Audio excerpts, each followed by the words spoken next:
So, now. hello. Hi, chat. Also, hi, YouTube. My computer blue screened. So that was fun. But here we are.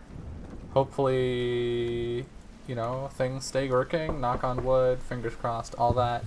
But yes, hello and welcome to the third episode of From Dust.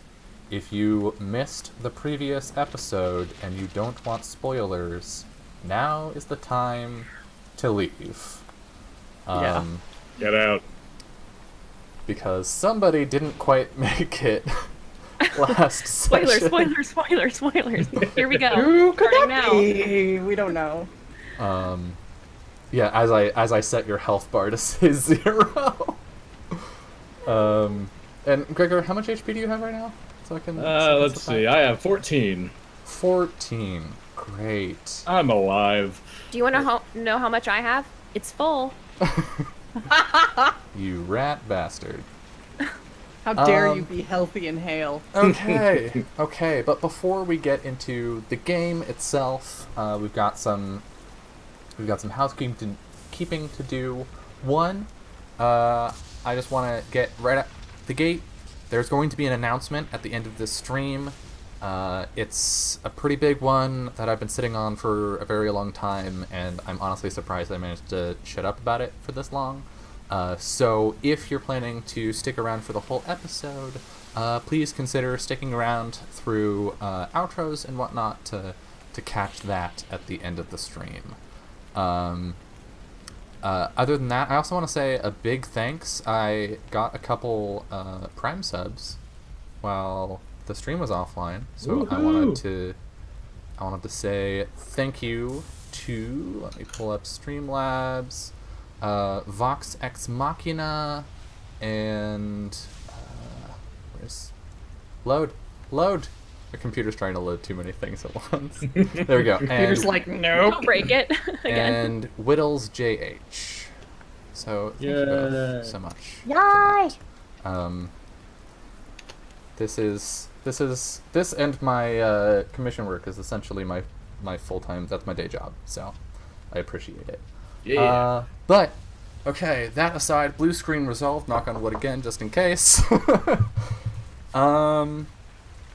Let's do some intros, shall we? You may notice that we're missing Kiana tonight. She unfortunately could not make it, so Jess will be Jaeger piloting Farron for tonight's episode. But Apologies in advance, Kiana. I will try to take care of them. try not to get them killed. Yeah, exactly. 3 demons show up, and I'm like, what is Farron doing? Runs right toward them. Oh wow, payback. Okay. Runs right away and hides in a Runs the dead heck away. Can Bardic Oh, I didn't magic mention that I just teleport left you? them back at the bar. Yeah. Summer, it's been a week. It's been a week since we gamed. What have you been up to? Just living that party life, that stream life.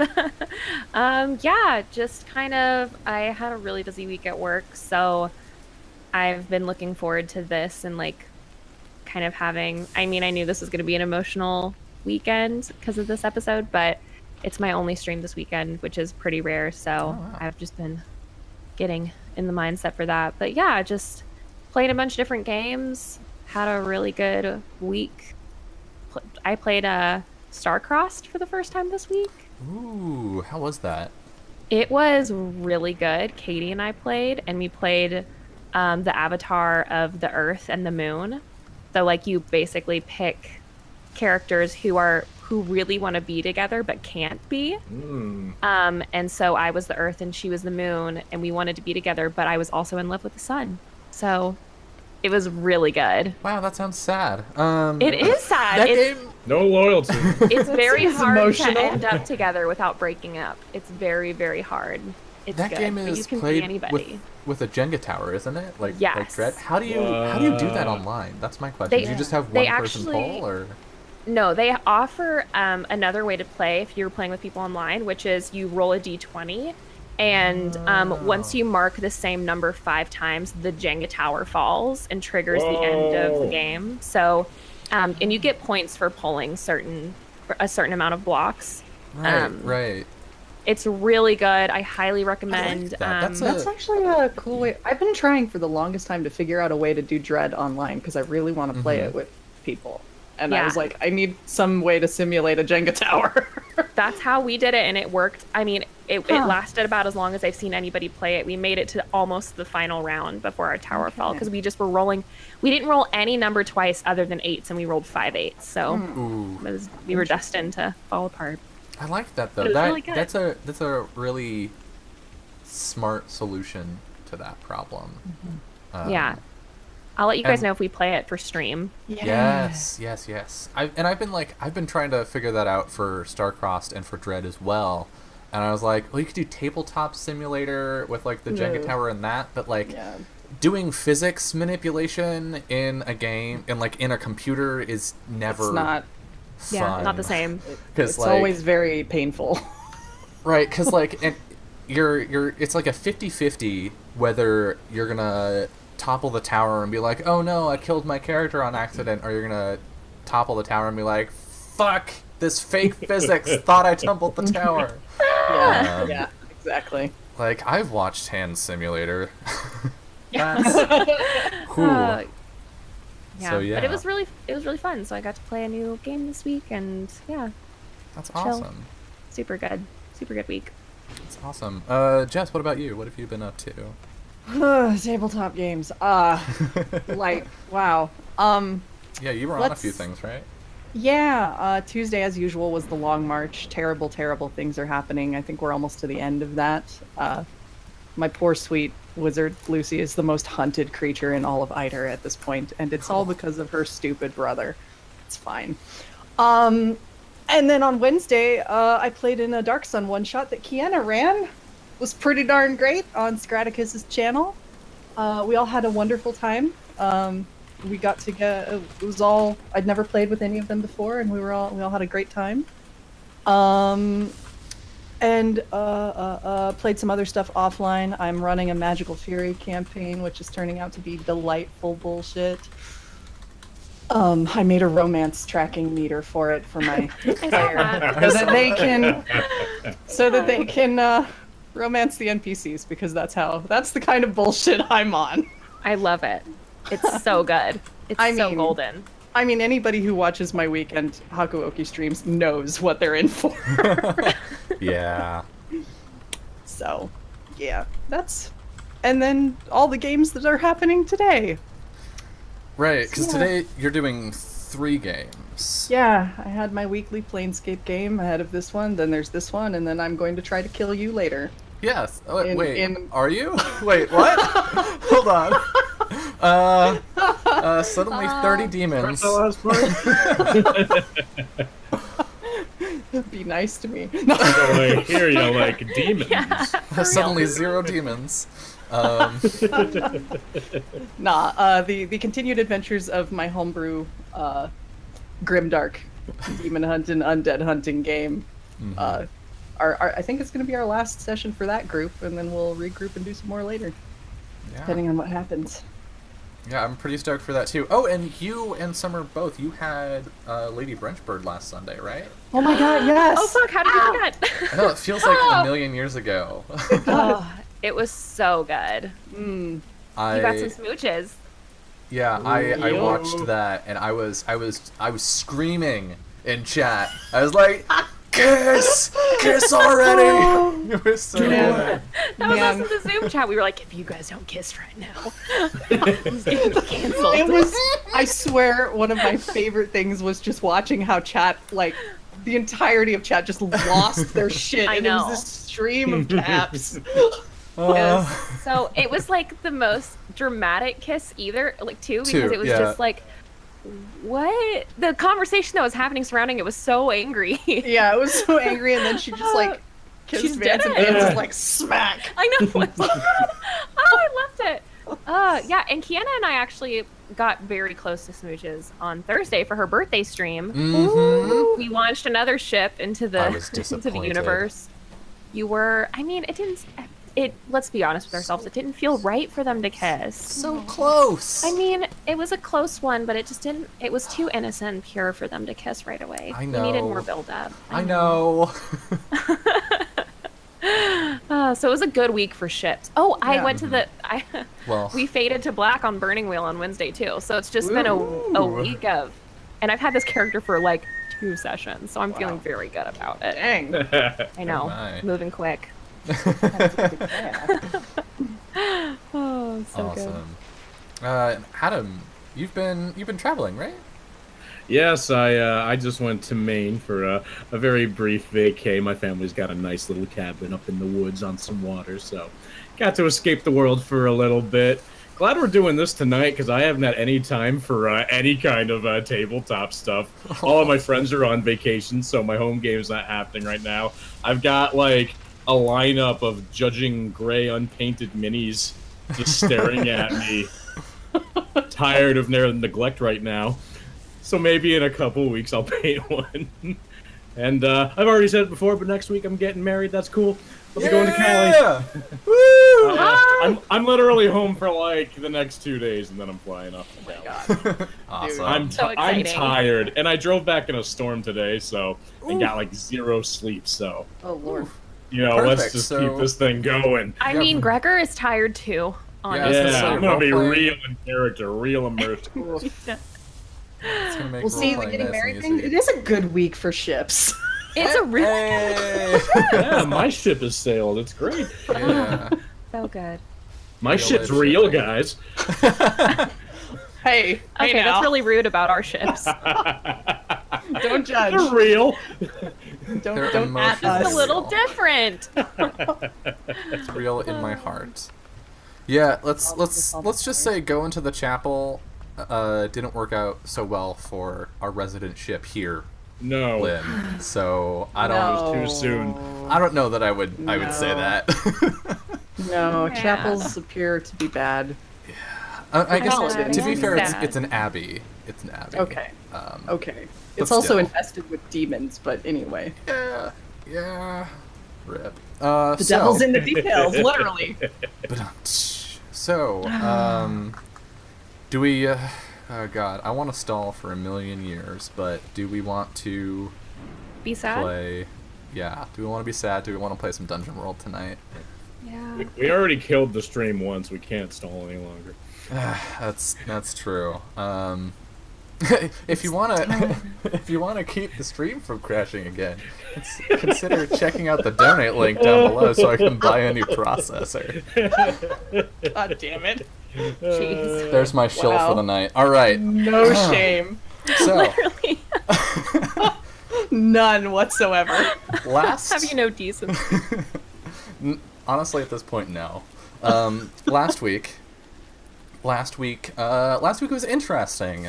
We started out with the group encountering a group of guards who later ended up being some form of thieves, rogues, scoundrels in the city of Sanctuary. But they managed to get past that confrontation pretty easily. Theron threw an enormous party in their inn, which was the Raunchy Goblin in Sanctuary, while Gregor just sort of sat around and enjoyed people having a good time. He noticed the rogues from earlier and managed to sort of sweet talk them into telling him where he might be able to get some less than reputable work, but also by extension, he charmed them a bit, so they decided not to steal from Theron that night while he was the drunk unconscious. We also got to meet, what was it, Rolf's Raiders, which were a group of mercenaries that Gregor was familiar with. And during the party, Rydia and Arrow went to the church because Rydia needed to prepare her armor. There they met Loris Company, who is a group of Red Hand paladins that she is familiar with, and we also got to meet through Rydia her boss, I guess, dad, church dad. Church whatever. Dad. We'll call him Um, Church Dad. Bishop Kavanaugh, and she was given a there was a bit of very cute conversation between Arrow and Rydia on their way to the church, which I want to note. That was important to me emotionally. Kavanaugh gave Rydia a mission and was like, look, we haven't heard from Rookdale Abbey to the west in ages. We're kind of worried about them. Could you please go check up on them? So in the morning, the party got together, decided to head out to Rookdale. When they arrived, they discovered the town boarded up. A woman sort of quietly ushered them into her home as the sun was going down, to tell them that they needed to wait out the night, and then in the morning they needed to leave because the town was damned. The crops had gone fallow, and the deacon had found these books underneath the abbey that told of rituals the town could use to bring the crops back. The implication there being that it involved killing half of the town. She claimed that the whole town was marked for damnation. She revealed that she had a symbol on her upper chest that was glowing and smoldering all creepy-like. And the party decided to go into the abbey to deal with the deacon and take him out. That could have gone better, let's say. A couple of unfortunate rolls led to Rydia falling into the abbey ahead of the group, while Arrow was forced to deal with another demon that they could see back in town. The deacon had become a very powerful demon that proved to be a pretty formidable foe. Damage was taken across a couple characters, but specifically Rydia is at 0 HP. The group, specifically Gregor, managed to take out the deacon. Arrow managed to take out the demon that was headed toward them from sort of the edge of the square, and where we're coming back in. That's pretty much where we're at. Real quick, because I forgot at the end of last session, let's do alignment XP. Arrow, what's your alignment? What's the statement It's for your alignment? neutral, help an animal or spirit of the wild. Do you feel like you did that last session? No. I don't feel like you need the No. XP anyway, so that's fine. Gregor. Okay. What's Gregor's alignment? Gregor's a good old boy. And he had to defend those weaker than him, which he did like half of. He did. He certainly tried. He defended Farron. He protected Farron. Yeah, Yeah. he was like 2 for 3. He wanted to help Rydia. Didn't. Yeah. Yeah. Didn't get there. Yeah, I think you earned the XP on that. So go ahead and mark an XP. So as our title sequence for our TV show ends, we see Rydia. We've got our camera like low to the floor, and we can just see Rydia fall limp into frame. Our camera sort of trained on her face, and the camera pulls in very slowly. We hear the roaring of this demon. We see Gregor's feet clip into the top of the frame as he's thrown back into the church. We hear him crash off to the side. Our camera begins to rotate a little bit as it continues to pull in toward Rydia's face. And we hear Farron call out from outside, "We need to run, just go, just go." And as we get pretty close to Rydia now, she's taking up most of the frame, we hear Gregor roar and this crunching, sucking sound, and then just heavy panting and boots against slick stone. The sound sort of falls away as the rotation of our frame brings Rydia's face upright, and the background falls away, and she blinks. The blood on her face gone. Hello, darling. Think we should talk. Should we? Our camera rotates around now, and Rydia is in a vast plain of darkness. Ahead of her, dark, shiny black gates with sort of this motif of skulls and bones and twisted bodies rise some 50 feet into the air.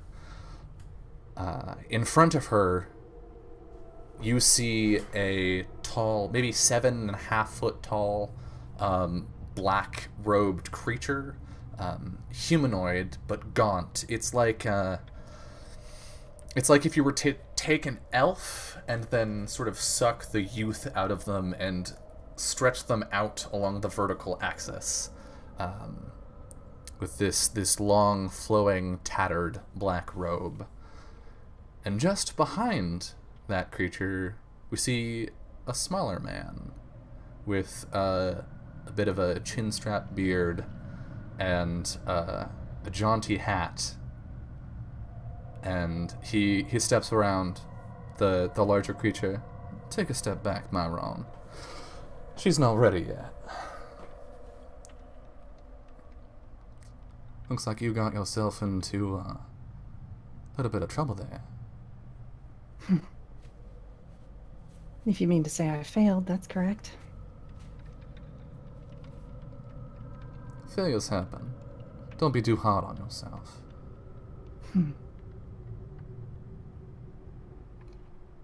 Sometimes knowing when to run is wiser.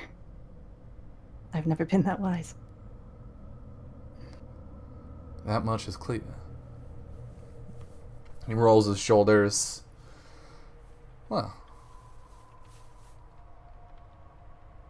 I wasn't expecting to see you here so soon. Had other ideas. You are the Death King, are you not? I am. He holds out a hand. Name's Remy. She just sort of looks a little dubiously at that offered hand. Doesn't take it, but puts a hand across her chest and gives a stiff, ceremonial sort of bow. Respectful. Yeah, he pulls the hand back. Cautious one, aren't you? Sometimes. Sometimes, not when you need to be. Yes, well, that's why we're here now, I suppose. Sure thing, Sha. Thing is, you weren't meant to be here. I'm all good on Reapers. Don't need no more.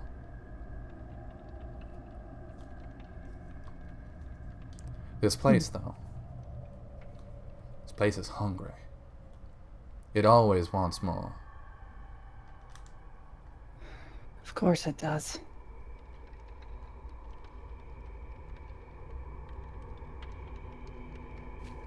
You can do something for me.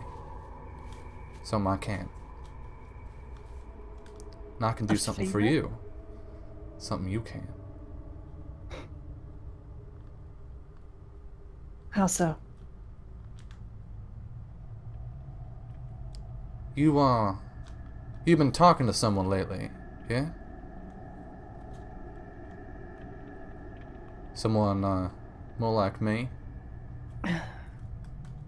Perhaps. Although, I don't know if that's exactly the way you'd put it. An offered prayer isn't exactly a conversation. What I hear, and you can see the writhing form of the demon behind him as it's like being absorbed into the gate. And he gestures back toward it. From what I hear, he's been talking back.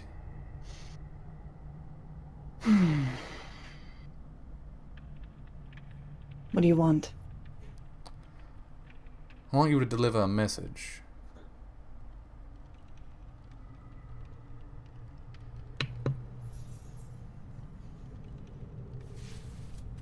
And? You tell him. You tell him the Ember, they ain't gone. Not all the way. You do that for me. And, I'll send you back. Give you a second chance. Bark, bark, bark. The best timing. I know, right? Oh, I apologize. That's fine.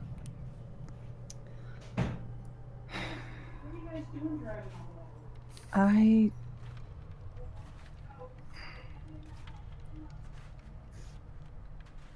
don't think...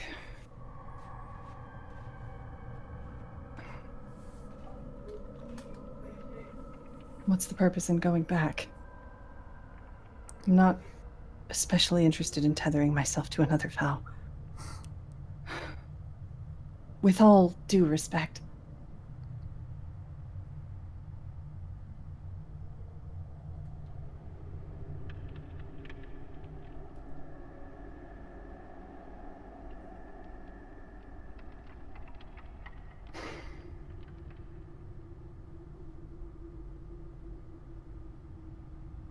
Besides,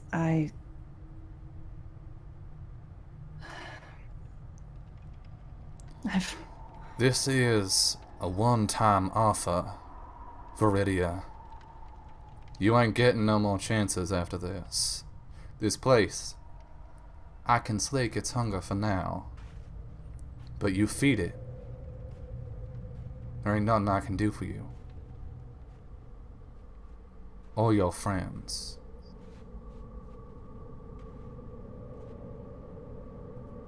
And what's become of them? Oh. Oh. Oh, sure. He steps forward and puts a hand on your shoulder, like over across around to the other one, and gestures to the ground, and sort of a pool of black fluid bubbles up, and in it you can see, I don't know, Arrow and Gregor.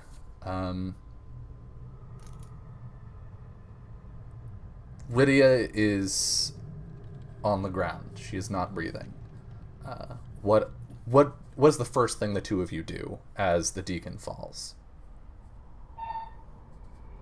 I believe you said Gregor had like a chunk of wood in his leg or something of the sort. Yeah, you've got like a bit sticking out.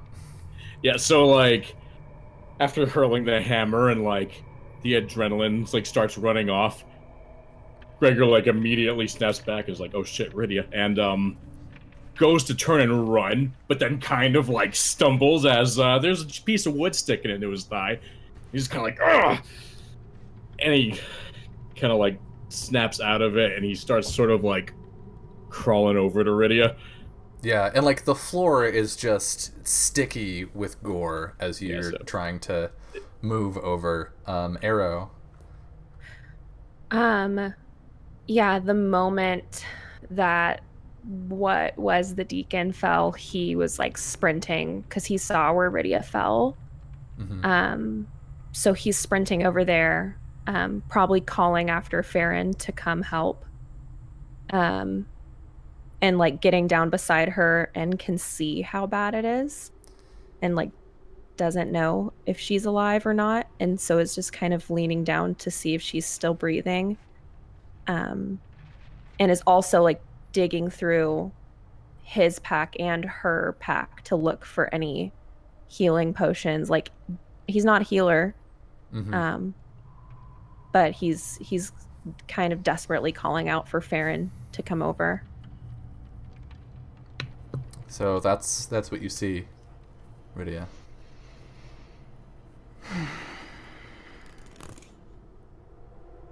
Well, they've survived. That's good. A wicked smile curls across the Death King's face.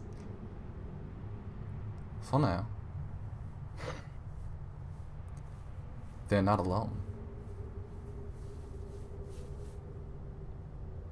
If you think that's going to convince me, you're sorely mistaken. He pulls his arm back and they steps know away. when to run. I think you overestimate them. But if your Perhaps. mind is made up, I don't suppose there's any change in that.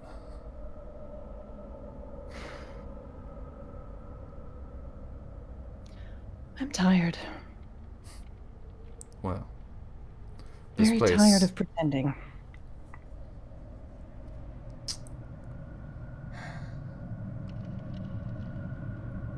this place will have what it wants then. Half your soul is mine. I'll have it back now. He reaches out and like this misty energy is pulled from you, and it's agonizing. It's like having a chest cold attack suddenly. And Cool. you see the glow from your skin leave you, and color return to your hair. And this wispy form of yourself, but stretched out, stands before you. This is mine. I'll keep it. And he closes his fist and it like turns into an orb. The rest of you belongs to this place. The gates creak open. Come on in, Sha. And then she walks in. As you walk past him, poor Vori. He's gonna be so upset in about 15 minutes. And then the gates slam shut behind you. Meanwhile, back in the land of the living,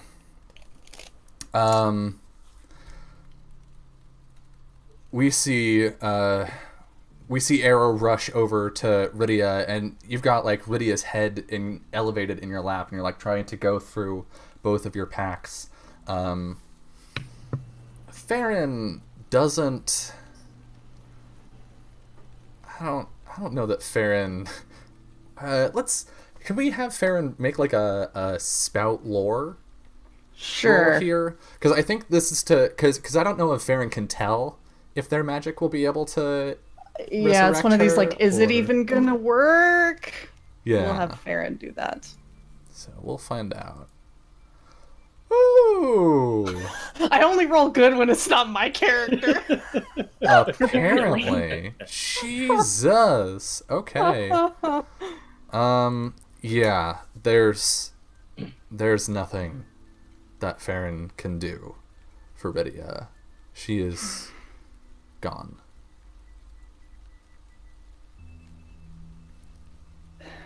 She's gone.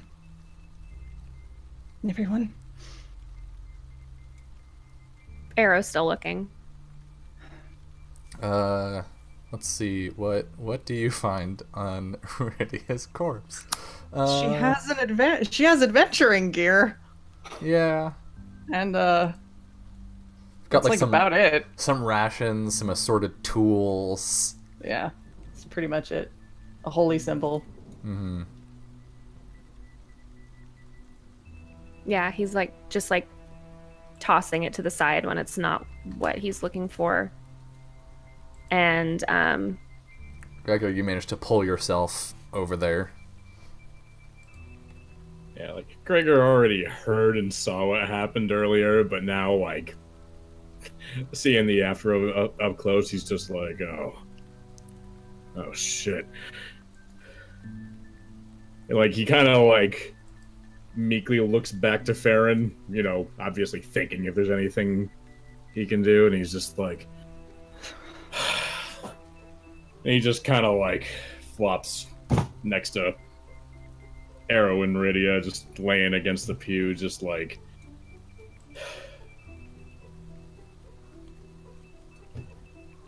shit.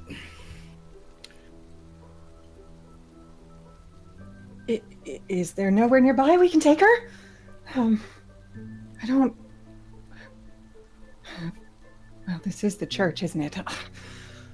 That won't do.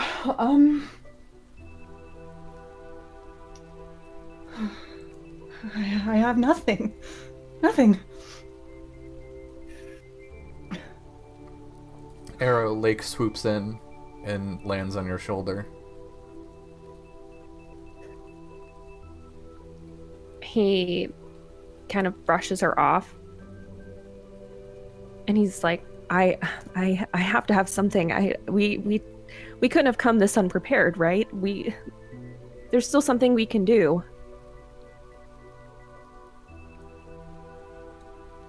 Neither of you are gonna help me?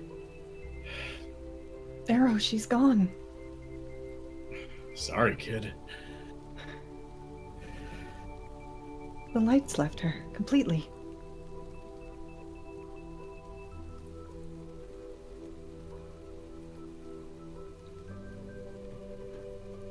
He, stops his frantic looking just to actually look at Rydia. And he just, his shoulders slump and he looks defeated.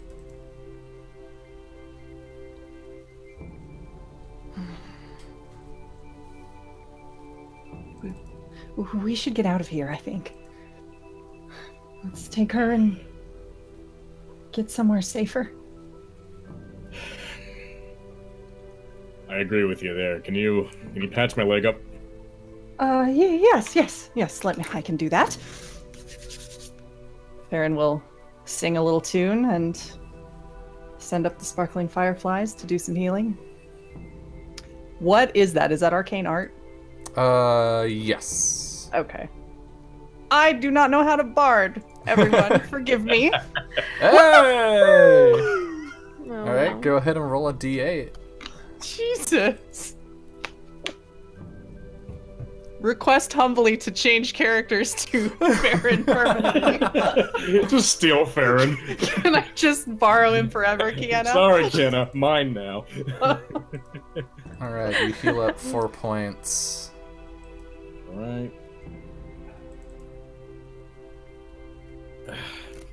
Feeling a little bit better. Gregor's gonna pull himself to his feet. He's just gonna kind of look between everyone for a moment before reaching down and sliding his arms beneath Rydia and attempting to lift her up. Gregor, I can get her. You're hurt. I'm fine. You sure, kid? I'm sure. And Gregor will very gently hand her over. It is at this point that you hear a voice cry out. Looking behind you, you see the door to the house that you had been in earlier swing open, and the woman stumble out and fall to her knees in the dirt, clutching her chest.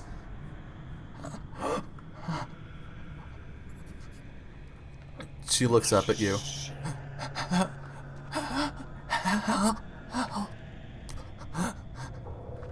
Gregor, take care of that.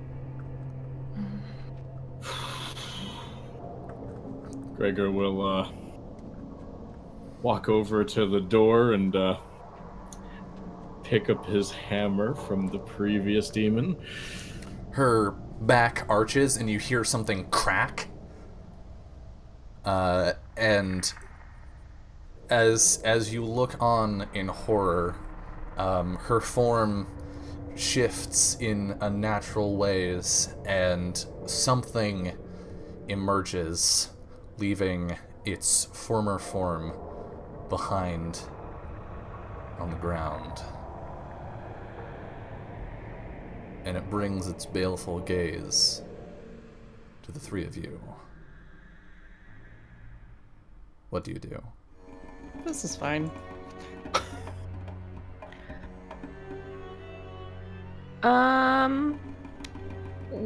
Well, I am going to have to put Rydia down for a second. And I think he does so. He sets her on one of the untouched pews. And then pulls out his bow. Okay, so Arrow is setting Rydia down and getting his bow ready. Gregor, what are you doing? Gregor's just walking forward, rolls his shoulders, and he's just like, I've had just about enough of this, and he's just going right in for it. All right. Aaron's staying the fuck out of that. As you step forward, something catches you off guard. You're walking into the square, and so there are 3 roads that lead into this main square, and she is on sort of the opposite end of the square from the abbey, but off to your left you see torchlight. You see a person walking cautiously, sort of looking in at the doors and windows, holding a flame aloft to provide themselves light. And Jess, if you could describe your character for us. Sure. Also, I realized I really need to get the Dungeon World thing up because I need to know what tags mean. Those are important to me now. Yeah, so there is a rather handsome, pale young man with, well, you can't see what color his eyes are at this distance, but trust that they're blue, audience. Bit of an angular face, framed with wild, wavy blue-black hair that falls into a tightly bound tail down his back. Kind of drifts behind him as he walks.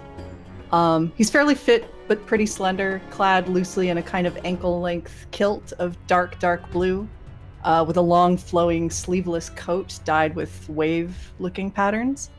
It hangs open over his chest, and his lower torso, wrists, and feet are bound with light blue wrappings, and he doesn't appear to actually have any arms or armor. Vori, as you walk down the street, silhouetted in the moonlight, you see this half shining, half sort of like matte red armored figure with a hammer and a shield striding into this town square. You don't see the demon. Okay. But you see an armored man, and maybe sort of like peeking out from the abbey, you can see a person with a bow. Okay. What do you do? He's gonna get a little bit closer to get a better view of what's going on. Okay.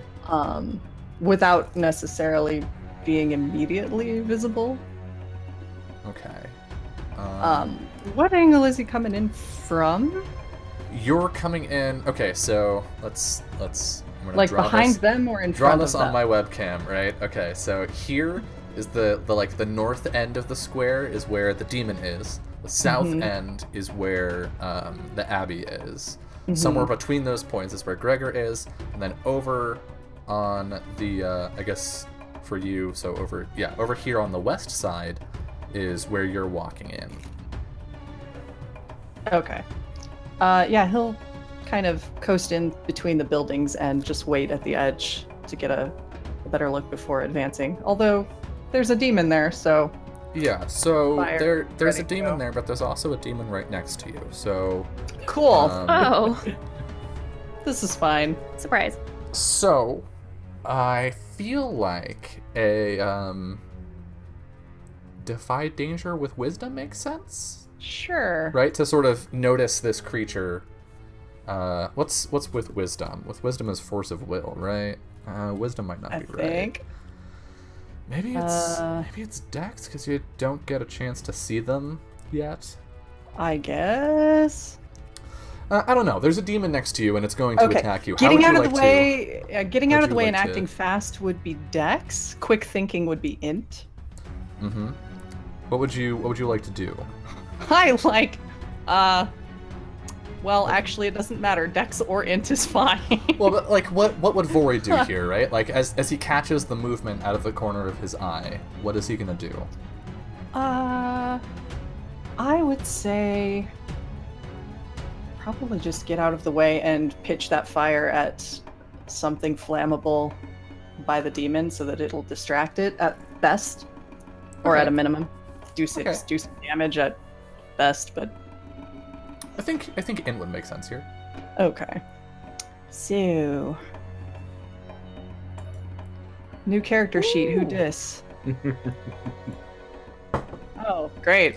Yeah, see? As soon as I'm rolling my own character, it is garbage. I give up. I'm done forever. I'm done. You just weren't you weren't meant to make it longer than 1 or 2 episodes. No. Mark experience. I will be a rotating NPC every game. No. Okay. That is what we're so- doing. Stop it. So here's what happens. You're acting despite an imminent threat, or suffering a calamity. You're going to see the demon, and then real quick. Holy shit! Hi, Scrat. Oh And my everyone. god! Um, Spartacus! Miss River! Oh my lord! you see Everyone's here. You see the movement out of the corner of your eye, and you move to the side, bringing your foot around, kicking up some dirt and casting up fire, and this wave of fire comes out from you, blowing past the demon and igniting the house behind it. It does push the demon back, but as that happens, you hear several, throat-rending screeches come up from various points, almost like pitch-shifted wolf howls from throughout the town. And Whoops. hilariously, So about being subtle. we are at the top of an hour, so we're gonna go to our first break. Before I do that, Scraticus, thank you so much Dang. for the huge raid. Holy crapskis. Before we go to break, I'll fill you in on what's going on here. So From Dust is our bi-weekly Dungeon World. That's the name of the game. Dungeon World that we're playing here. We're on our 3rd episode now. It's sort of like a low fantasy or low magic fantasy setting, little grimdark. And yeah, we've been having a lot of fun with it. We're only 3 episodes in. Fun! Fun. I've been having a lot of fun. Oh, good. That's all that matters. This is Jess's new character that she's. Guess who bringing died in today. episode 2? Yeah. So that's a thing. And Kiana's then normally with us. yes, Yeah. Kiana's normally here, but unfortunately she couldn't make it tonight. So her fabulous Sparkle Boy, Farron, is being Jaeger piloted by Jess tonight. So that's the deal with that. And I guess the last bit of stuff that I should probably let new people know is that at the end of the stream tonight, there's going to be an announcement regarding programming on the channel. So that's going to be a thing. But we're going to step away for a couple minutes, refill on water, let Jess hyperventilate for a bit while she has flashbacks from last episode. It'll be fine. I ain't worried. And then when we get back, hopefully we don't see this character die immediately. Or if that does happen, we get to see Jess roll a new character live on stream. So yeah, we're going to step away.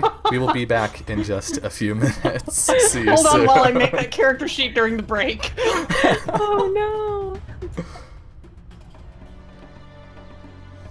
Welcome back to From Dust, episode 3. So, this house erupts in flame, and Rory, I think we see you, pushed back a couple inches from the force of the heat, and we get, your hair flowing back, your vest flapping open all badass, but... Or, worried. But yes, all of these screeches rise up across the town. Arrow, back at the church, you see this, right? Mhm. Off to your left, there's this conflagration, and a person standing over by that, and then you just hear all of these sounds from across the rooftops. What do you do? So yes, things are happening around. I'm still going to deal with the problem at hand, which is I have 2 friends left. I'm going to try and save them. I'm going to shoot at the demon that Gregor is next to. And I'm going to do a called shot because I really want to hit it in the head so I can give Gregor like an opening to hit it. So we get that same time slows down. We hear your breath as you draw down on this demon. Yeah. Go ahead and roll it. Let's all pray. Oh my god. Oh, hell yeah. Yeah. You get that's your what I'm talking about. damage. Yeah, and I aim for the And- head. Yeah, and it's stunned. Okay. Yeah, so they do nothing but stand and drool for a few moments. So let's do that damage. It's just a 2. Okay, but, you so know. Hey, no actual. some is better than none. No action. Your arrow doesn't pierce its armor, but I think what happens is we see you draw down and this arrow fly off, and it hits the demon in the face, and it like turns to the side, and when it comes back, there isn't even a wound. But it like hisses and it steps back in sort of apprehension and raises its arms as it sees Gregor approaching. Gregor, what do you do? I'll say, Gregor was pretty much ready to go ham on this demon anyway, until an explosion happened, and that kind of threw Gregor off for a second. And in his head, he's just thinking great fire demons. But the arrow coming in and hitting that demon kind of snaps him out of it, and he's like, oh shit, and just kind of like rapidly just goes at it. Okay. Go ahead and what does it look like as you attack this thing? Describe your actions here. It's kind of sloppy, like, I was very concentrated on the fire, then I was kind of like, huh, and a very quick, like, forward, like, swing, just... Okay.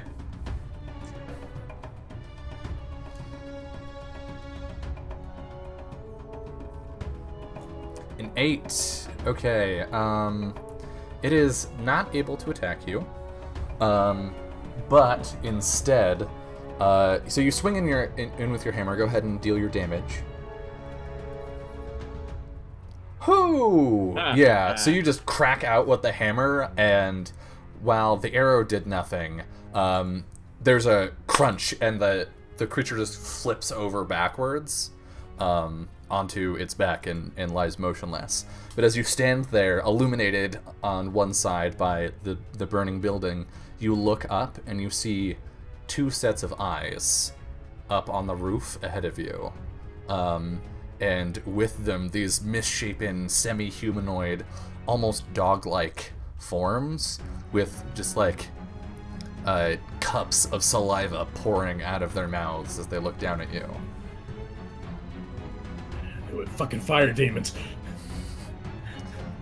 Vori, you are all on your lonesome over here, but you see some people who are fighting these horrible monsters.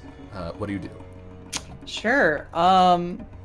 Well, if I didn't get completely blasted by the fire, he's just gonna head over that way. Are there demons around right there as well, or he just heard stuff coming from inside of the house, right? Demons around, like, right next to you? Yeah. Well, there's the one that you sort of There's the blasted one. back with the fire, but other than that, not that you can tell, none Okay. directly next to you. But Okay. there are certainly lots of them in the town. Okay. Well, safety in numbers seems like a thing. So he's going to run to where the people are, because it looks like they're handling themselves just fine. Okay. So, yeah, he will run on up. Mind if I join you? Who are you running up to? Gregor or Arrow? How far apart are they? Pretty far apart. Gregor's sort of like opposite out. sides of the square, basically. All right. Well, Gregor looks like he can probably do a better job of protecting my ass. Hey. Sorry. I mean, it's true. So yeah, you see this charming, completely unarmed guy run up to you, just like, can I join you? Lend a hand? Okay. Demon problem, we should deal with it, yes? Yes, demons, problem, deal. Right. Now. Good. Problems with magic? I hope not. No, magic is good. Magic good. Okay, great. Magic great. Wonderful. As you have this conversation, the two demons from up above leap down, seeing an opening. All right. Gregor, you feel like there's pain throbbing up and down your leg from where you got impaled by that pew. Yeah. You can see, like, your vision is sort of crossing between double vision and, like, actually in focus as these two creatures approach. What would you like to do? Are they, like, leaping down upon us, or? Yeah. Alright, well, I guess now that we got a Magic Man, I like that. I'm gonna try and protect Magic Man with my shield. Okay, so you just, like, move ahead to block? Yeah. Alright, so that sounds like you're standing in the defense of someone. Alright. Oh. Ooh, no. Or not. So the creatures jump down, and you do, like, get your shield in the way, but one of them just takes you to the ground, and it's got, like, its claws curling around the rim of your shield, and it's pressing you into the dirt. Vori, the second one, sort of, like, missing its mark because of this confrontation between the demon and Gregor, like, skids in the dirt, tossing up a cloud, and turns around to face you and growl. Arrow, you can see this happening across the square. Further, Lake is now circling up above, and is calling out in a sign that you would recognize as danger. Oh, thanks, baby. I know. Yeah, he's going to take a shot at the demon that's on top of Gregor, and simultaneously is going to yell at Gregor, if you can get back this way, we need to barricade ourselves inside. And I'm going to shoot at them. I'm just going to do a regular volley shot because I just want to do damage. Please. Okay. So you send out some arrows and hope they find purchase. They do. Oh, yes. Yeah, they do. You've got, like, since it's on top of him and it's, like, a bit bigger than him, it's taking up most of the available shooting area there. So you can get a shot into it just fine. And this arrow whistles through the air and then bites deep into the creature's neck where it meets its shoulder, and it snarls and it pulls off of you, Gregor, like biting at itself, trying to get this thing out of it. At the moment, it doesn't have, most of its weight is now on the ground instead of you. Alright, hearing Arrow's very smart plan, Thank you. I want to get to... Gregor wants to get to his feet as quickly as possible. Okay. And kind of take a moment. He just wants to grab the new guy and start dragging him back with him. You'll go with him. Okay, so we see you roll out from under this creature and, like, grab onto the new guy and start moving, and then you stop, because in front of you is that second creature. Oh, this is bad. Make with the Magic Man. Gonna conjure up some fire and slap it with it. Okay, so be a little more specific. What are you doing with fire? All right, so he'll open up his hand, the fire will envelop it, and it's not like orange, it's blue. and just kind of streak it across until it basically forms up a weapon. But I don't know if I will succeed at that because I have to roll before that happens. Right. So we let's see see how badly I fail. Well, you get a weapon no matter what. So we How useful it is we is see the question. we see this shape start to form in your hand as the flames sort of fold in on themselves to create something semi-solid. Go ahead and roll a 10. Okay, so you get to choose the following. Neat. I'm taking away the dangerous tag, Smart. and I think I'm gonna use thrown so I can just lob a giant fireball at that thing and we can keep running. Okay, so what does this weapon look like as it solidifies? I don't know. We will say, for purposes of it just being quick and dirty, he just kind of conjures it up into, like, oh my god, what are those things called? It's basically like the shot put type of thing. The shot. Yeah, it's like it's basically like lobbing a little cannonball. Okay. Like a weighted ball? Yeah, basically. All right. So just winging that at it. And it's Okey-doke. just on fire. Uh, Keep running. That sounds like a volley to me. Yeah. So, I don't have that on here. Whoopsies. Ah. What is that one? What is that? I think it's just a dex. Is it? Yeah. Okay. Eh? That is a 7 to 9. So on a 7 to 9 with volley, you have a choice, if I remember correctly. I So think. let's see: parlay, discern reality, spout, lore, defend. Volley. You should also be able to find it in the compendium, so you can drag that Oh, onto here we your go. sheet from there. You have to choose one.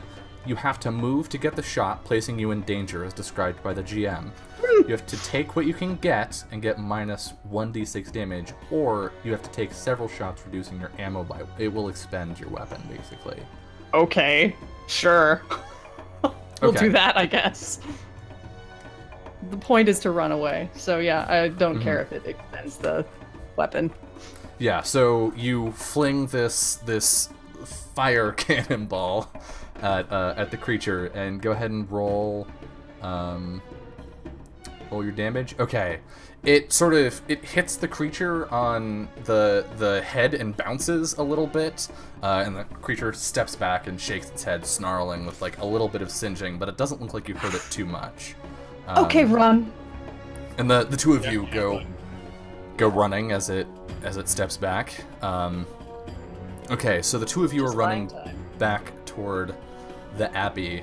Now Lake is actually just gonna fly back in, and you can see up on the rooftops, Arrow, behind them, 4 other various dark shapes.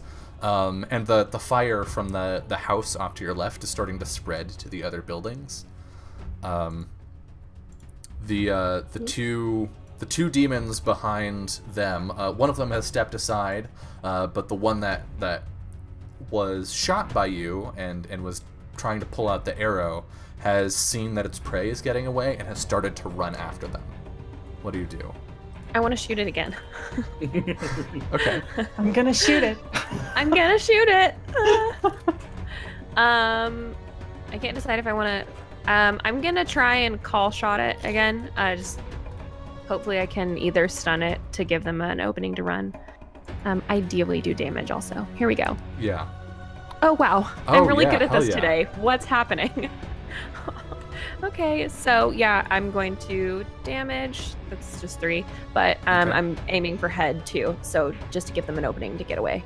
Okay, so That's the right arrow after flies them. out, and I think this time, you take an extra moment, and we see you, like, looking at how the creature is moving, and then there's just as you reach full draw on your bow, you release immediately. The arrow flies out and catches it in its left eye, and it just turns. and snarls and stops moving for a moment as it deals with that. The two of you run up. You've reached the bottom of the stairs. The other demon is not far behind you. What would you like to do? Keep running, perhaps? Yes. You're just gonna Continuing push to in? run Okay. seems like a thing to do. So there is a clear and present danger here, which is this demon biting the crap out of you. Gregor, I would like you to defy danger. With what? Dexterity, I think. Dexterity is basically getting the heck out of the way. Yeah. A 7. Okay.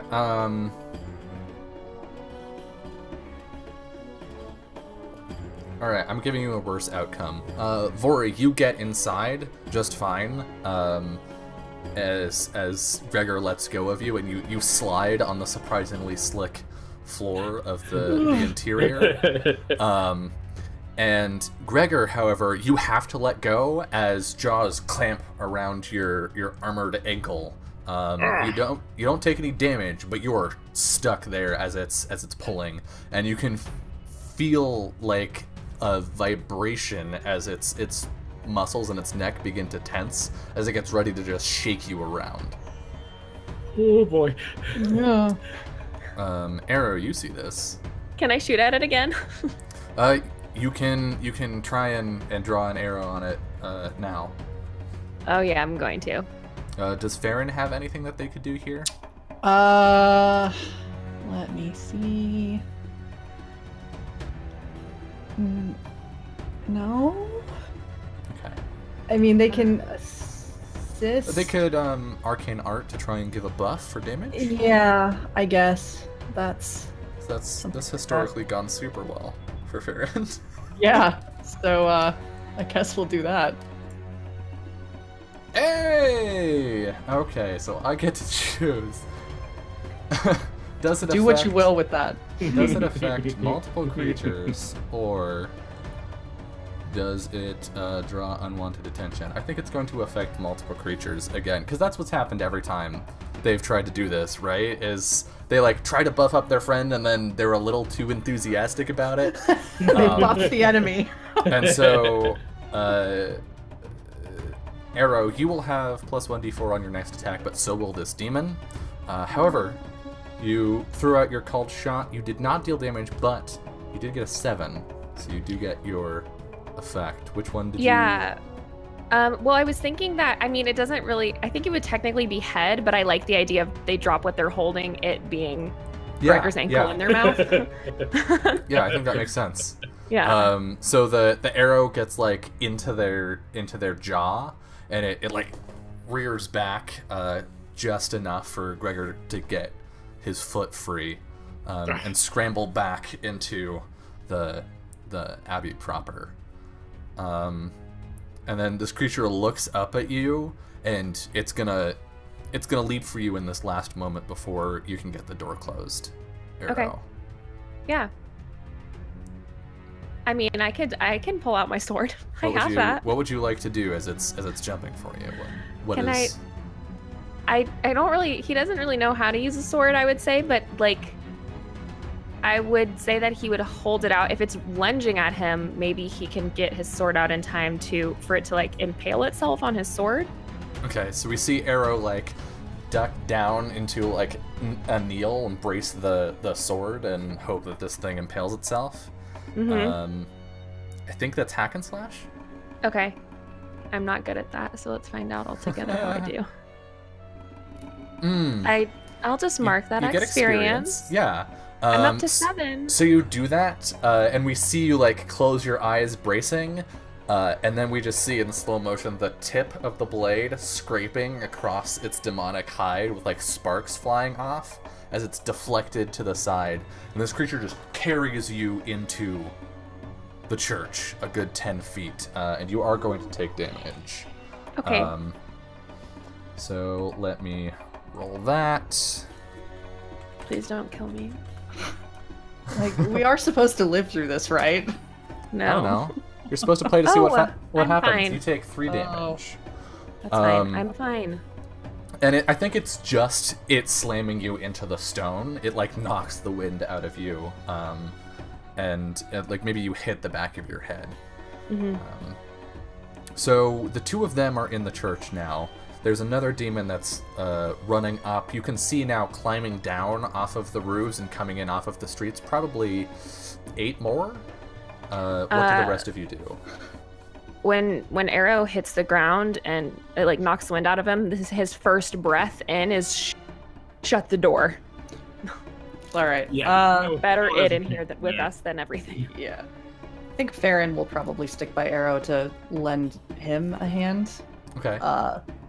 Vori will go and get up and go assist with shutting the dang door. Yeah, that'll be like the first thing Rager does once he's inside is try and get this thing in before the demon comes. Yeah.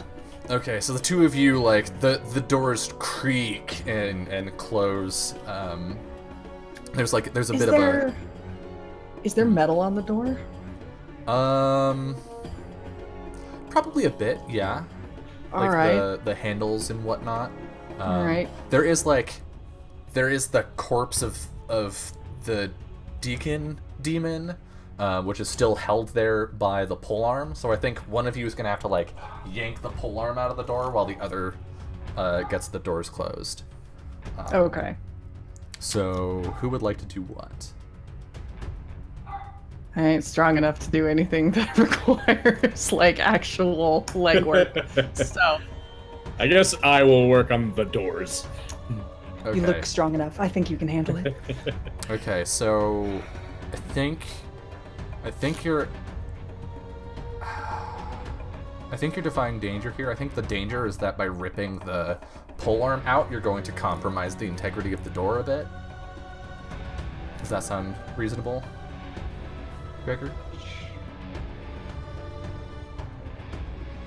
I guess. Nothing sounds reasonable here. Everything sounds terrible.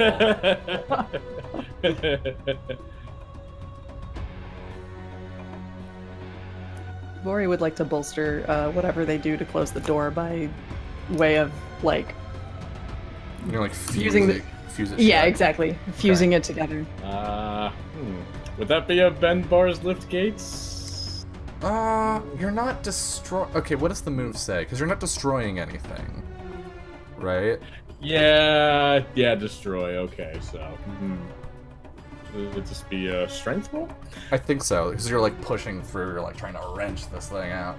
All right, strength it up. Oh yeah. Okay, so you got a 7 and 9, which means I can give you a worse outcome or a choice.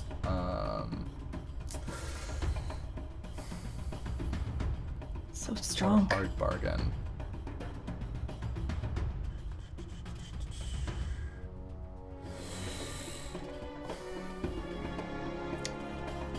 Yeah.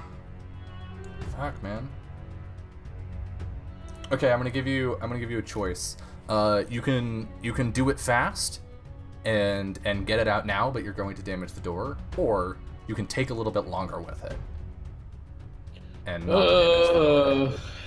I'll take a bit longer with it. Okay, so you're like sitting there like working the head of this poleaxe out of the door, and Vori, you're like weaving this fire magic, softening up the metal, and you can see in the crack between the doors this demon running at full clip up to the door. I hate to rush you, but we really don't have time for you to be careful with that. Would you like to do anything as it approaches, or are you just gonna keep working on the door? Keep working on the door to seal it up Okay, as the axe as pulls fast free, as possible. the door slams shut, and the demon smacks into it, and they bulge inward. You can see, like, the door's opened enough that you can see the creature on the other side as its jaws are just snapping at you. So, you want to use your fire stuff to seal the door? Yeah, basically, like, fuse whatever parts of metal are in the door to kind of strengthen it and keep it shut. I think you have a crafting thingy. I do. As an immolator. I do. I can And do I'm- that with my bare hands, but if I have to do it in a hurry, I might have to defy danger first. Yes. So you can either take your time with it, and Gregor's gonna have to hold these doors closed, or you can just fuck it, blow up the door essentially, like just fling a bunch of fire around and hope no one gets hurt. Okay. Well. Well. We don't really have a lot of time, so I guess we'll just see how if I burn us all alive in here. Okay, I think I'm going to ask you to defy danger with Constitution, Okay. because you're enduring this blast of fire. A 9. Okay.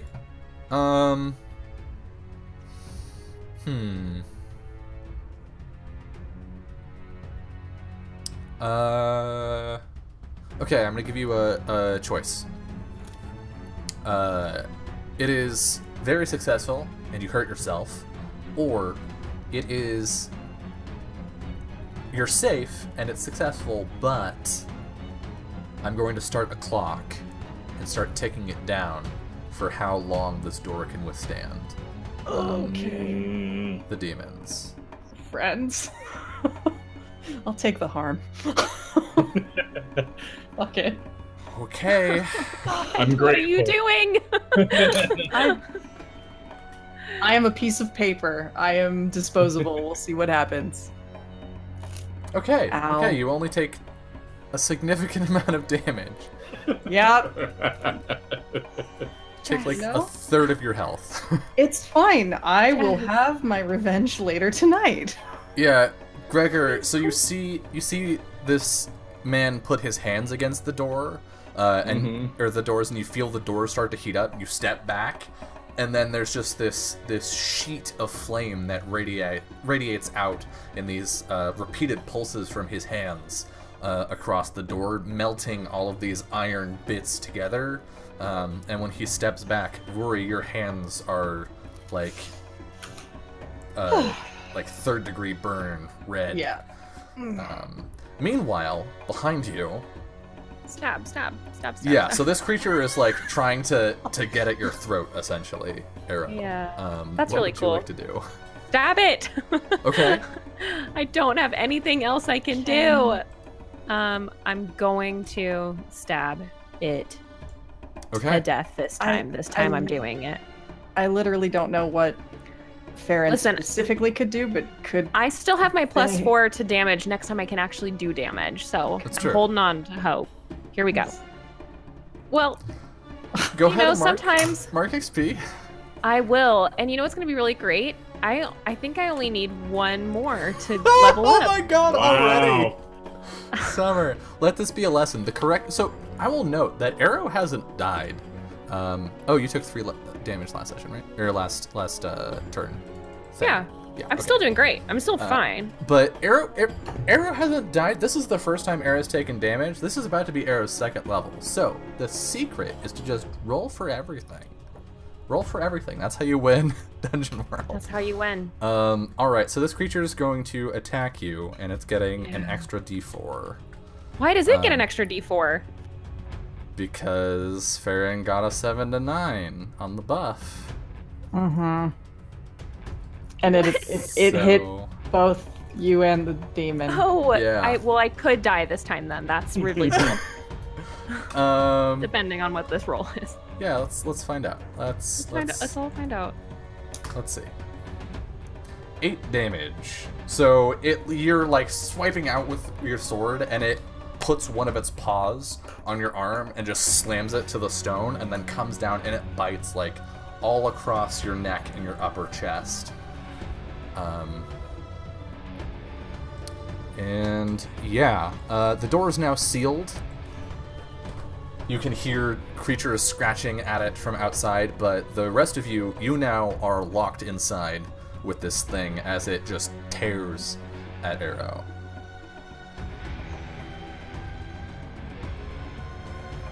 What do you do? Having just closed the doors and turning around to see this, Gregor is just gonna sigh and start stomping forward like baseball swing. Just like, I've had enough of these demons! And just... All right. Gregor's fucking You tired. just like of this. swing the hammer into it. Oh yeah, Go for it. not pretty. Get it off of me. A 10. Okay, you have a choice. You have a choice. You can deal your damage as normal and avoid retaliation, or you can deal your damage plus a d6 and expose yourself to the enemy's attack. I'll take the d6. Okay. And whoop. Hey. All right, so you swing the hammer into this creature, and it rolls off of Arrow with this like spiral of blood as it's pulled away, and then as it slides, it leaps at you, and it's going for you now. What do you do? Whatever, asshole. It's just gonna like. Can I just try and like headbutt it as it comes at me? Yeah, go, defy danger with Just like completely losing all patience. strength or constitution, your pick. All right, I'm gonna go strength for this one.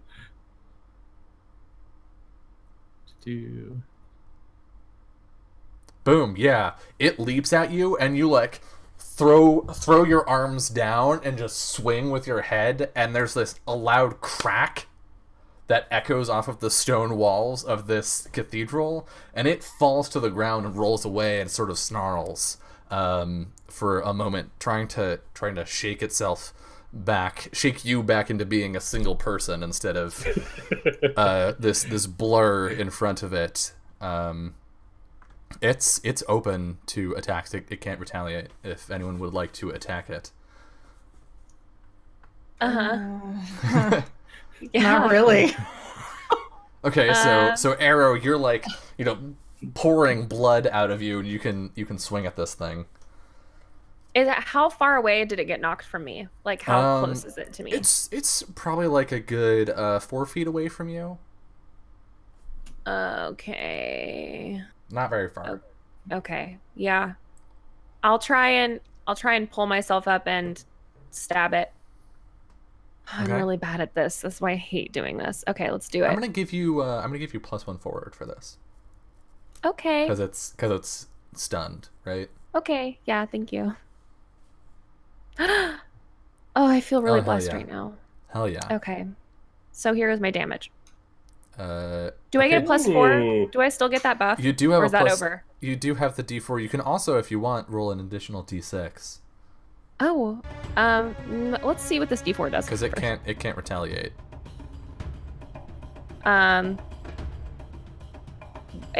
So I don't want to expose it to my. I don't want to be attacked by it again. It can't attack you. It is stunned. Oh, so I can do an extra 1d6 free of charge. Yes. Thank you. You're welcome. Oh wow. Okay, but that is a total of 11 damage. Yeah. You're on the ground, right? And you don't know how much of the blood on you is yours. This is like probably the worst day of Arrow's life, and we see you like get up, grimacing through the pain on your injured arm, and just drive this short sword at it, and it goes like you go elbow in to its mouth, and there's a sick gurgling sound, and you just pull out, and it drops immediately, and it like wheezes out the air stored in its lungs slowly as silence returns to the abbey. But for the banging and scratching on the doors. Arrow just collapses back against one of the pews and looks at Gregor and this new stranger. I think Farron will try to heal those that need the healing, Help. because what the Yeah. heck else is Farron gonna do at this point? Help me. Yeah, I think that's Yeah. fair. So Farron will weave a song, throw some fireflies, and try to do some healing. Who is he trying to heal? Arrow for sure. Okay. How's Gregor doing?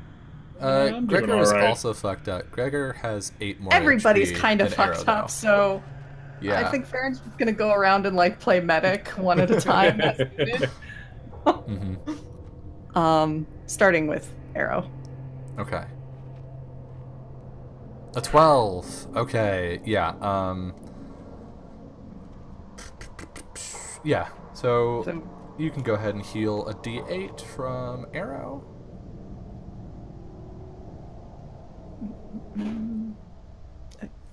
Sorry, I have too many character sheets right now. I couldn't find the. Oh God. I'm sorry. Birds feel great. Farron's hands are shaking. I think they were trying to avoid this conflict pretty much from the get-go, and this has gone as pretty much as south as it could. Yeah, so they're finding there it you hard go. to play. Arrow just winces. Vori, you see another person casting magic just right in front of you, which is not common. And we've got like Gregor sort of sitting back in a pew, his weapons on his lap. What do you do? Well, I'm sorry. I am very done with these terrible rolls of being Sheila, I'm completely so ineffectual. I'm so I just. sorry. Well, he has adventuring gear. He'll start digging for something to fix his damn hands first and foremost. Okay.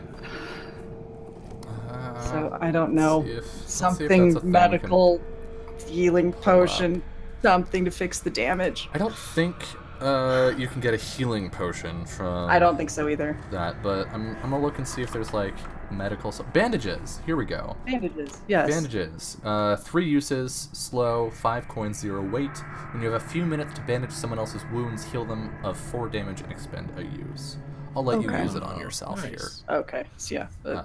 It's slow going because obviously Yeah. it hurts like hell, but he's working on bandaging up his hands. Okay. So that was a Gregor's gonna, D4? No, it's not a D4. It's just 4. Oh, Just, just 4 4 damage. Yeah. Ooh. Yeah. I'll take it. Bandages are theoretically, I guess, what Farron should probably be using here. Because it's guaranteed, right? There's no rolling God. for it. Can Farron just use some bandages on me, please? I'm real sad that was a good roll for the ability, and then the I actual know. Right? healing was utter Yeah. shit. That was rough. I wish a 12 plus did something for that, but I guess that's it's a kind of- pretty powerful ability regardless, so I Right. can see why it Quite bullshit. doesn't. Okay, so you're healing yourself for 4? Yeah, so that brings him Alright. back up to 16. Almost full. Yeah, good enough Um, for me. Does Farron have adventuring gear? Let's see. No. Okay. I do, so- though. You do. Also, Rydia did. So Yeah. We could Also, say I think her body's outside. No, it's in here. I inside. put it on a pew. Yeah. Okay. So Arrow, you've been digging around in her stuff. We could say that one of her adventuring gear uses is bandages. Okay. Yeah, I think she's probably got 3 uses left on the adventuring gear. I have bandages on mine too. It's just all bandages, wouldn't you know? Let's double Ah! check. Yeah, it has 3 uses left. So if you spend 1, you can just go ahead and add bandages to your own sheet, Arrow. Okay. And they get 3 uses each, right? Yes. I think you can probably find that in the compendium and just drag Okay. it on. Sorry, I need to be right back very quickly. Okay. Minor emergency. Oh no. So let's do some shopkeeping then. Okay. You're gonna get some bandages. You get some bandages. Gregor, are you gonna get some bandages while you're Yes, I am. Okay, go ahead and expend a use. Hold on a second. I'm just gonna mute that real quick. Okay. Expend a use of your adventuring gear and add bandages to your sheet, and then the two of you can bandage each other, right? Okay. Yeah. So what does that scene look like as the two of you like tend to each other's wounds after? I would assume that probably Farron's helping us, right? Probably, yeah. As the one who's not particularly injured here. I mean, yeah. But like the two of you have had this competition going on like the whole time, and now you're like healing each other. So I wanna know what that looks like. I want some scene there. Where are you injured, Arrow? He just looks, kind of gestures at his arm that's covered in blood, his shoulder. All right, let's get you patched up. Gregor's almost trying to keep things kind of light, like all things considered. Mm-hmm. And like Gregor will start like wrapping Arrow up, but then like as he's finishing, Gregor realized he accidentally like tied up his finger in it as well. And he'll just kind of like look to Arrow and just kind of snicker and get himself out of that and fix it up. He is like unfazed. He does not look happy. Okay. And he'll kind of after you've patched up his arm a little bit, he pulls out some of the bandages and looks at Gregor. Where are you hurt? Gregor's gonna like look down at himself, like coated in blood, and just be like, take your pick. Yeah, there's a big obvious wound on his right thigh that's like actively bleeding. Yeah. He'll start to patch it up. Sorry, I'm not very good at this. It's cool, kid.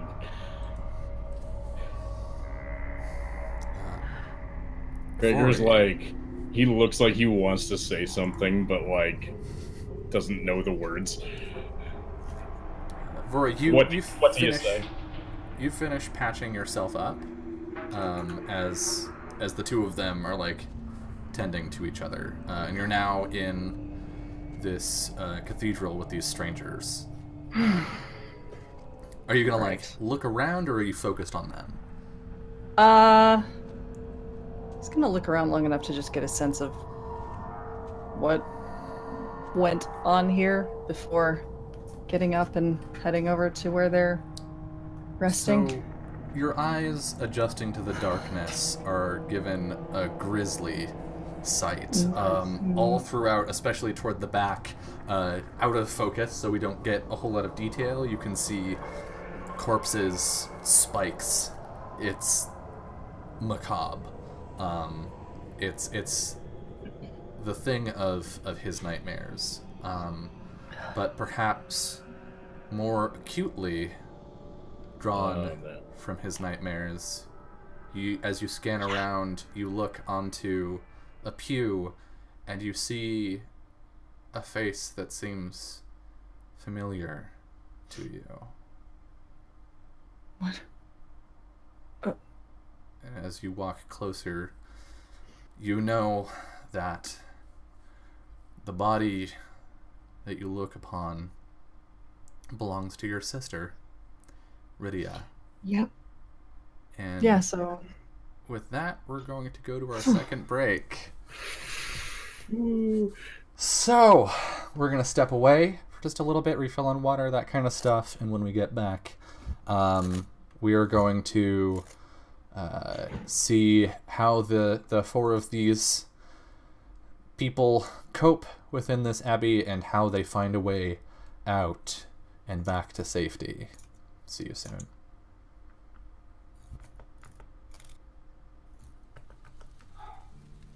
Welcome back to From Dust episode 3. We can now see, I think, as we come back from like our commercial break, the light in the room has changed and is now like everything has this blue cast to it from the moonlight streaming in through the windows, and we've got like a bit of a higher shot, like maybe a foot or two above Voria's point of view, looking over his head past at Rydia. Yeah, so he takes a few steps, every moment just not really believing the sight. He's pretty much... The strangers are basically a memory at this point as he's walking forward and just kind of stumbling through the debris and this slick detritus of the church. And then just kind of falls to his knees down alongside the pew where they rested her body at. Help. No. No. This can't... This is not... Rydia. Rydia. He'll kind of try to give her a little bit of a smack, try to touch her and realize it's cold or growing colder.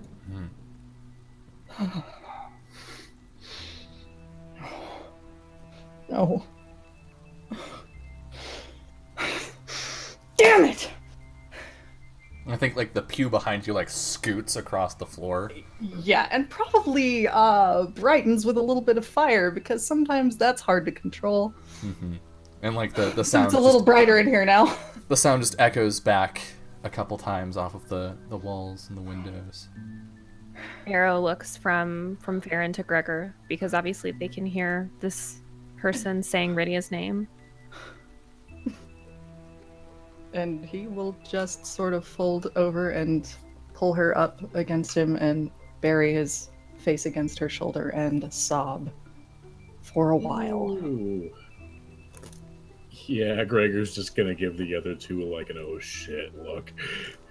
Now that he's putting two and two together. Yeah, you like I think we get a flashback to when he ran up to you outside and like maybe looked a little bit familiar. And now you can see where that recognition came from.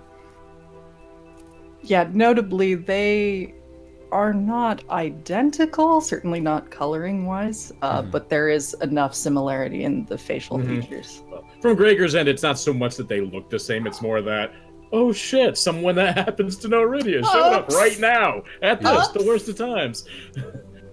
Great timing. After, I think they're probably just sitting there in silence for a minute or so, just listening to this crying before Arrow hefts himself up and starts slowly walking over. Yeah, he doesn't seem to notice.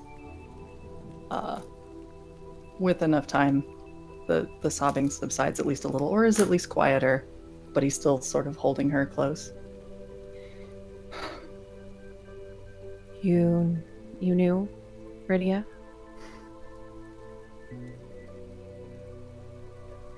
This is my sister. I'm so sorry. Were you friends? Yes.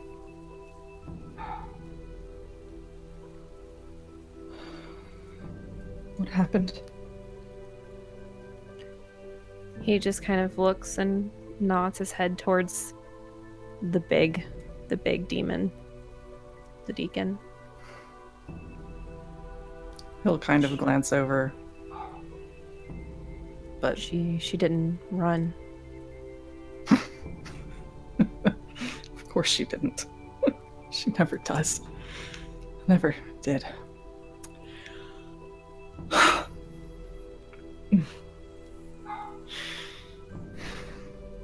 Protecting all of you, I imagine. That was her way.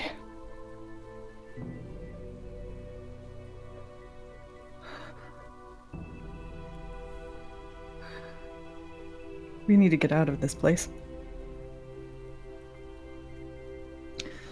All the time in the world to grieve after that. When we first arrived here, we were advised to wait until morning. And I think we should, if the doors will hold. They should. I made sure of that. He'll kind of start to lower her down.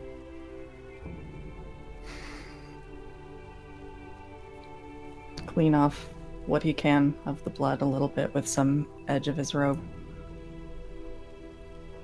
I am very sorry.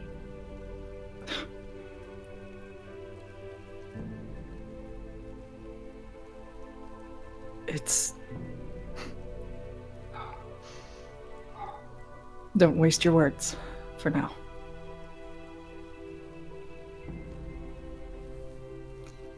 It's a little too late, apparently. And he will take the scarf away and just kind of fold it up for the moment.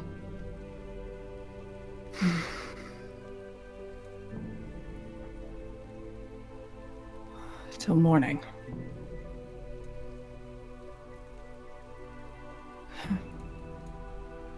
He'll get up away from the body and just turn and walk several paces off. And kind of pace in whatever open space he can find for a little while.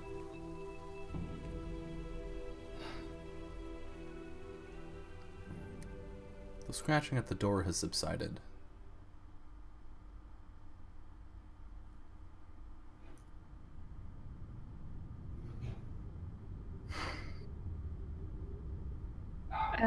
Arrow looks back over to Gregor.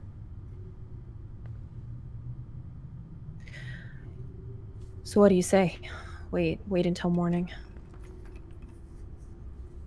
I don't trust those things. You're a smart kid. Hey, didn't the lady say something about a book?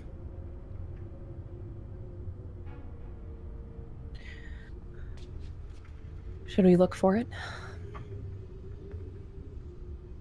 It's kind of what I was thinking. I mean, I don't know a whole lot about demons, but maybe if we destroy it or something, maybe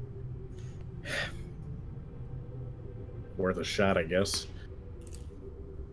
At least rid the world of something that did all this. We're stuck in here for now, so we might as well look for it. Yeah, I don't like sitting in quiet this much. So everybody, we're going on a book hunt. If you so wish to join, Gregor's just gonna start looking for a door or something. Start poking around. You can find a looking door up towards the temple, or if there's like an altar or something. up at the there's a, what is that called? Pulpit. Jesus. Yeah, well, there's the pulpit, which is the thing that you stand at. That's like the podium thing. But there's a word for the place that's just like raised up. Whatever. Back there. Back toward the back of the church. dais? There we go. Thank Yes. God. Yes. Stay Back here there. for you. Platform? Right. Stage. Right. Thing? It's, you The know, it's performance area. been a very long time since I was worried about what the names of things in a church were. So The dais. We're here for you. back by the dais, there's an altar with sort of some bones spread about. You can see like human skulls lined up. Some sort of ancient sigils painted in blue ink on the altar. This, like, I don't need you to roll anything to know that that's not normal for a church, right? Like there would be other You mean symbols. skulls aren't normal? Yeah, no. Weird arcane sigils on a in the dais Nothing area. off here. There would- Totally normal. There would typically be other holy symbols up here. What happened to those is, your guess is as good as anyone's. Is there any book But- or anything? You don't see a book, but at the back of the chamber, sort of on the left, there's a sort of thin wooden door set into the wall. Not Okay. trusting There anything. are, of course, many bodies in here if you wanted to search those. And actually, I have a piece of information to give Gregor for free because you spent time with the Bonds Magi. The Bonds Magi will happily exchange coin for magical artifacts that are given to them or demon parts. So my bird has this thing, like Mhm. my very best girl. Yeah? The other training that she has is search. Yeah. Can I use her to help me look for this? To look for the book? We have a supernatural connection. Yeah. Yeah, Okay. totally. She can fly up and sort of look around from a bird's eye view because like the ceiling in here is pretty high. Yeah. And see if she notices anything. What would this be? Yeah, that's the kind of thing I'm wondering because it's not I think- actually like a role, it's just something she knows how to do. Yeah.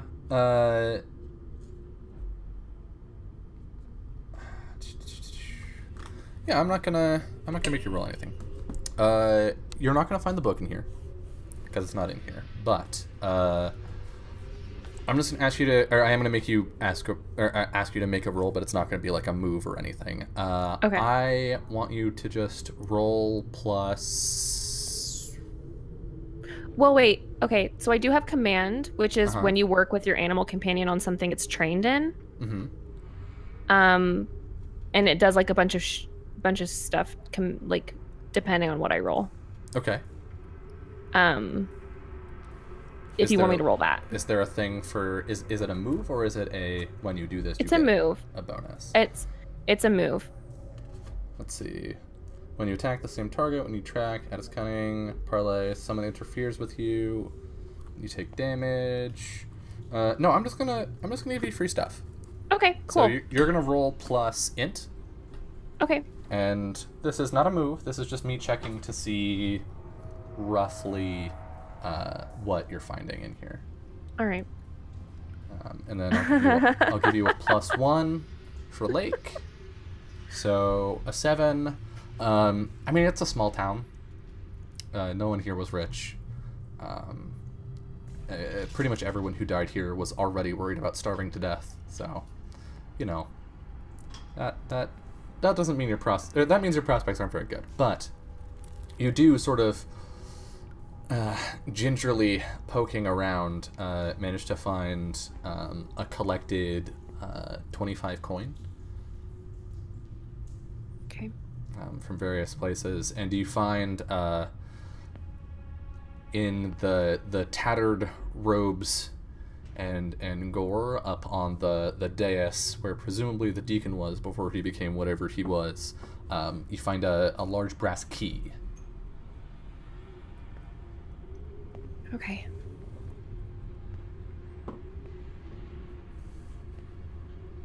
Gregor, I found a key. Maybe to that. Nods towards the door. Hand it over. Yeah, I'll give it to you. Okay. He's gonna kind of like nod to Arrow, then nod to Arrow's bow. As he like cautiously tries to use the key on the wooden door. Yeah, I've got it ready, just in case there's something behind the door. Okay. Yeah, the key fits the lock on the door. All right. And you turn it, and you hear a click as the lock releases and the door swings quietly on its well-oiled hinges toward you. Just past, you can see like there aren't any torches lit, so it's a little hard for you to see. But just with sort of the ambient light streaming in through the moonlight streaming through the windows, you can just barely make out like a landing and then a set of stairs that are moving down and two towards your right. If we're going down, then we need to go down carefully. Agreed. We tried to enter the church carefully too. Best laid plans. And Gregor's just gonna go. Arrow turns toward their newest companion. Have you shared your name yet? No, Mm-mm. none of us Okay. have. No. Strangers. Stranger danger. It's not time to get attached. And Arrow turns toward him. Listen, you can stay here. We're going down. What are you doing? We were told when we got here that this some kind of a curse, or I don't know, I didn't really believe in curses, so I wasn't paying. Anyway, we're going to look for a book. Well, not a lot of sense in hanging around here, waiting out the night. You're going to need light down there anyway, I think, yes? Yeah, we could use light. I come pre-equipped. I'll go with you. It's cold blue flame illuminating, casting shifting shadows off of the pews around you as you head toward the door. So you're gonna head cautiously down the stairs. All right. Presumably Farron's probably not thrilled about going further into some kind of dang dungeon, but Yeah, if Kiana Aaron's were at the here, back. Kiana would be like, "Hey, let's not do that. Let's." Yeah. But friends, Kiana's are you not, so certain we should be going down there? We just dealt with a bunch of demons. Farron, if you want to, you can stay. Alone? All right, Okay. agreed then. All Just right. cut Okay. off. Gregor, Okay, you're we're doing at the this. front of the group, right? Yes. I would like you to defy danger with dexterity. Okay. Really? Really. Don't- This is gonna be fine. This isn't gonna be fine. It is gonna be fine. Yeah, you rolled a. Oh you wait. rolled- Oh wait. I looked at. You looked I at the looked 6, your yeah. one. No, you're fine. Oh wait. This is gonna be Okay. extremely fine. Hey, Oh great. no, a 12. So you're heading down the stairs with like your hammer and your shield ready, and then your foot slips because you've been walking around in people for the past hour. And people. you slip on the stone stairs, and you just do that thing where you're like, you know, when you're wearing socks on the stairs and you just go down an extra step. You do that, but you catch yourself, no problem. Ooh, it's slick. Be careful. And in the light from your new companion's hand, you can see that the stairs themselves are actually quite clean. And descending down maybe 10, 15 feet, it opens up into a small bed chamber. And there's a bed on one side. There's a small like closet with some robes hanging in it. There's a desk with a low burnt candle and some assorted papers, parchments, quills, that sort of stuff. Gregor will head to the desk. I think this was the deacon's room. Certainly looks that way. Hmm. Do you see anything over there, Gregor? Gregor will start looking through the papers, see if the desk opens up or anything. Is there a torch or a sconce or anything in this area? Yeah. There's there's the candle on the desk, and then I think there's probably another candle like mounted to the wall over Okay. by the entrance to the room. Okay. Or he's basically just gonna like tap a finger to the flame in his hand and like come away with like lighter size and Okay. light the candles. I'm going to ask you to make a roll. Yeah, go ahead. It's fine. Um, I'll probably get us all killed. It's good. No, that's unlikely. Your options here are either you're going to light the candles and it's going to be fine, or you're going to earn some experience, and it's still going to be fine. But you are manipulating fire, Yeah. which is a thing that immolators do. And I believe It there's is. It when is. when you get fire to do what you want it to, It also has the best name. it does. The best name. Zuko style. All right, so I love that. you pour fire out of your hand, then it lights these two candles. You can tell, like, you don't have quite a grasp on it. You're still shaken. Yeah. It's a But- little weaker than usual. But the room lights and will remain so for a short time. I think actually, I think the candles can light because they'll feed themselves, but the fire in your hand is going to go out. Yeah. Alright, should be enough to see by. Thanks. We'll start looking around wherever isn't occupied currently. I think discern realities is probably your thing for searching, right? Yeah. So who would like to do that? It seems like Gregor at least was. Yeah, I want to search this desk. Who's already leveling up? I'm going to be leveling up if you give me one more freaking roll, so I would love that. Wow. How do you feel about rolling plus wisdom when you closely study a situation? I mean, I feel pretty good about it because my wisdom isn't terrible. Okay. You know, I'll help you guys out here. I'll do us all a favor. I mean, you were Oh. so good at searching last time. Okay. I did great. Yeah, you get to ask one question.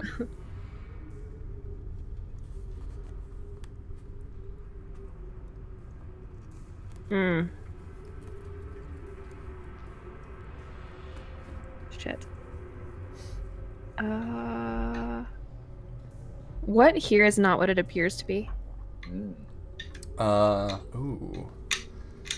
What here is not as it appears to be? I think the bed is sort of made up to look like it sits on the floor, like flush with the ground. But as you're poking around, you notice there's like a compartment secreted away below it, and you sort of like get the tip of your sword in between the slats and manage to pry it open. And this drawer slides out, sort of creaking against the stone floor and the wooden sides of the bed. And inside is a large leather-bound tome. And as this door or this drawer slides open, you can actually see below it and behind it, underneath the bed, there's a hole in the ground that has been excavated out. Got something over here. And he'll Let's pull out see. the tome. It feels like it's leather, but it's like a raspy kind of leather that feels poorly stretched across the wooden frame of the book. That better not be what I think it is. And you can pick it up. Do you want to open it? Yeah. Okay, so you open it and Arrow, you be see careful. I'm being careful. you see words written in blue ink across the stretched parchment pages of this book, and it's a little hard to understand. It looks like it's written in an older dialect, but in the same way that if you sit there and you really focus on Chaucer, eventually you'll kind of get it. As you read through this, they're rituals, and they call for various ceremonies, and in a couple places sacrifices, and it looks like each one is to call upon what it calls a hidden spirit.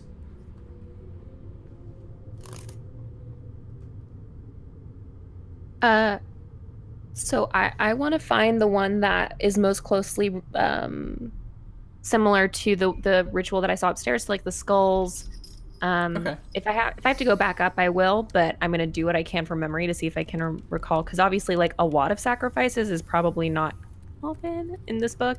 Right. I would ahead hope. and roll a spout lore. Okay.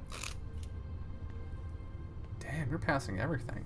I know. What the hell? I just want that one more. Right? I just failed I'm this trying one. to give you Dang. experience. Okay. Jess, switch So- roles with me. I will only tell you something interesting. Oh, I mean- summer. Party foul. Okay, She's not so I will wrong. tell you something interesting but not useful. The You- blue ink looks really cool. You don't find you can't quite tell which ritual it is right now. Looking through this, it's taking you minutes to get through a single page. But what you do find is an illustration of ye olde hidden spirits, and you see this. It's done in a black ink, so it's different from the rest of the manuscript, and it shows this crude humanoid shape with long pointed ears, and it. The artist wasn't particularly gifted, but the creature is wearing these sort of patterned, folded robes. After he goes through it for a couple minutes, 5 minutes maybe, he just kind of closes it shut and he says, "Listen, I can't pretend that I know what any of this is. It seems to be a bunch of rituals. I mean, it's written in the same blue ink that was upstairs, so I mean, we can go see if we can figure it out, but this is obviously the book."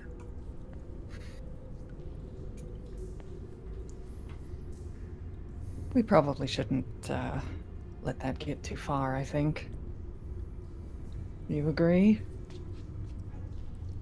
Listen, before we left, Rydia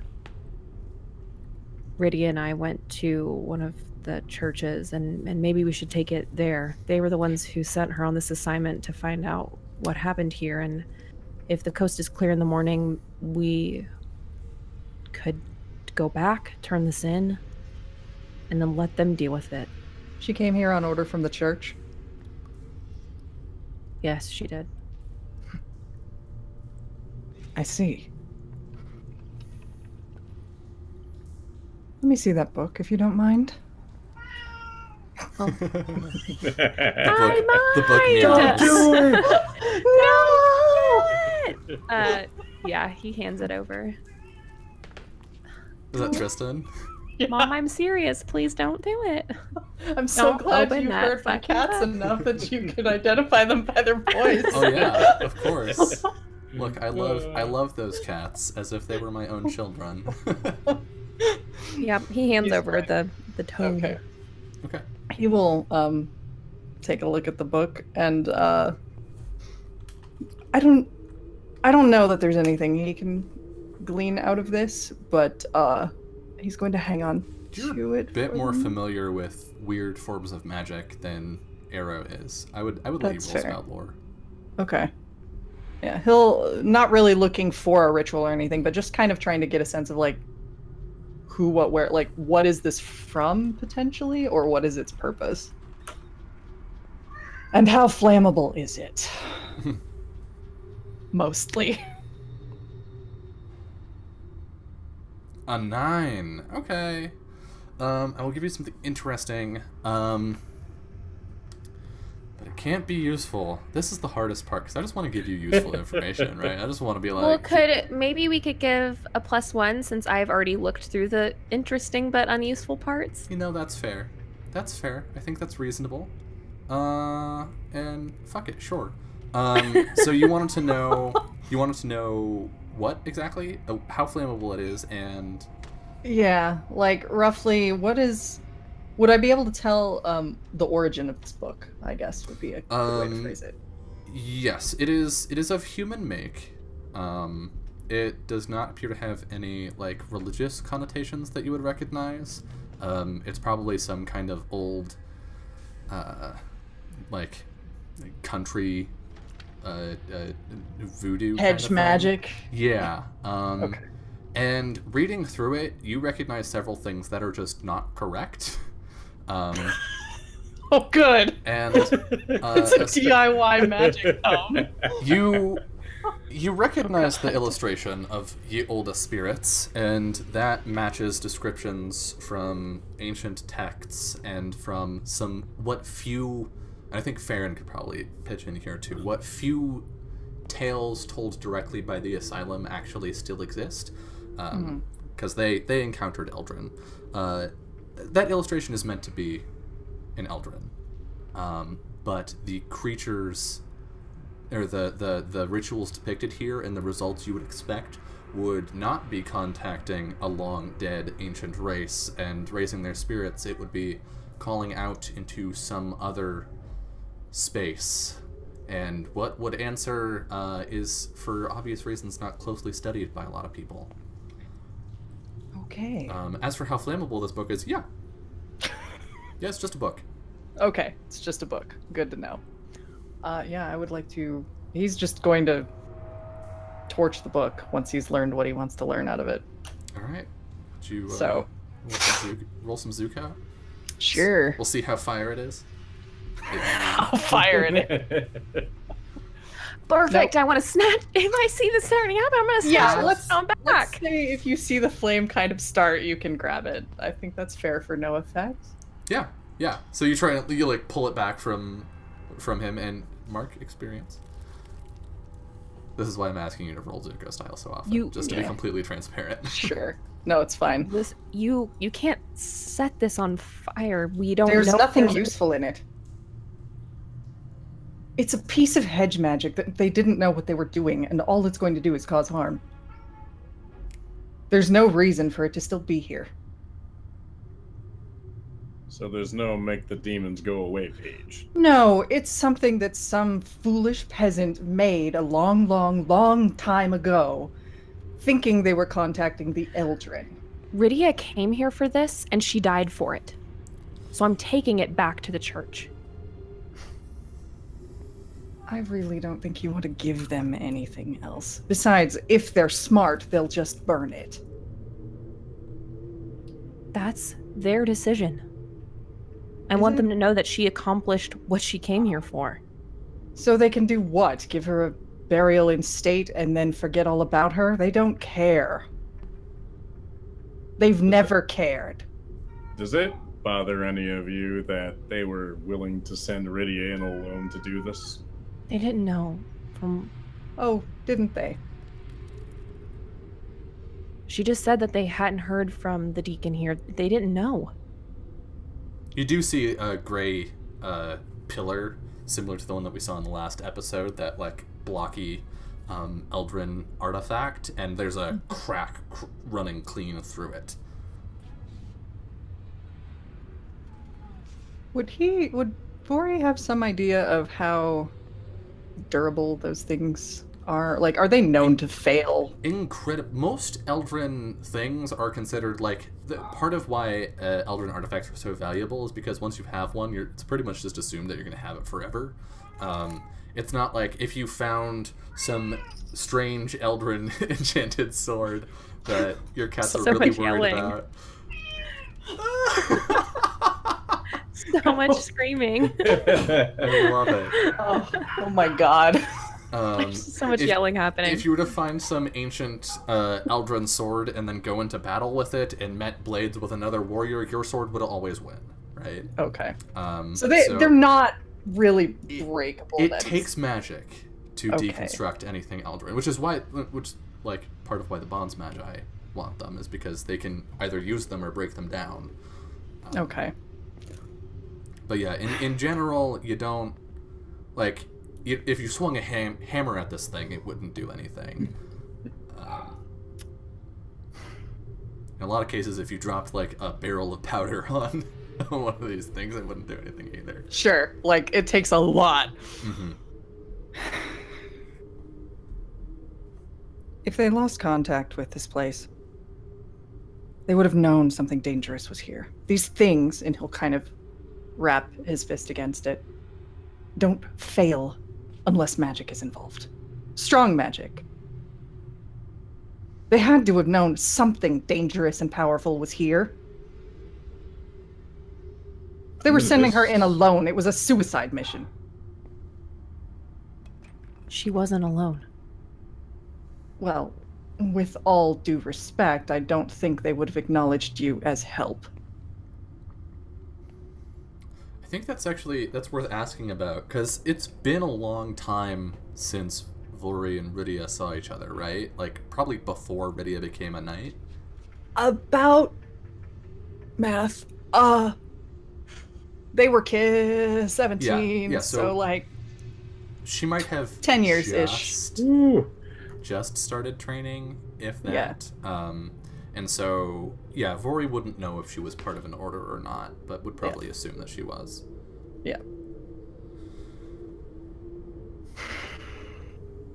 There's no reason they would have sent her alone unless they wanted her to die. Knights and paladins don't go in on a mission by themselves. It's not how that works. I know that you're angry. Yes, And I am. You have every right to be angry, but if she were alive, she would have taken this back to them. Yes, because she's a loyal fool. It's dangerous. It should be destroyed. I'm not Before it going to goes anywhere. I'm not going to let you have it.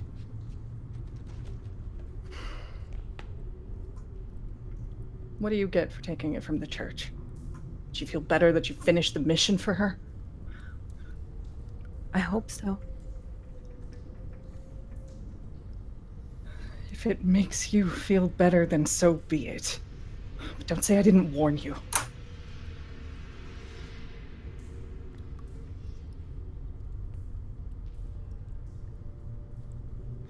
And he'll take it and just kind of hold it close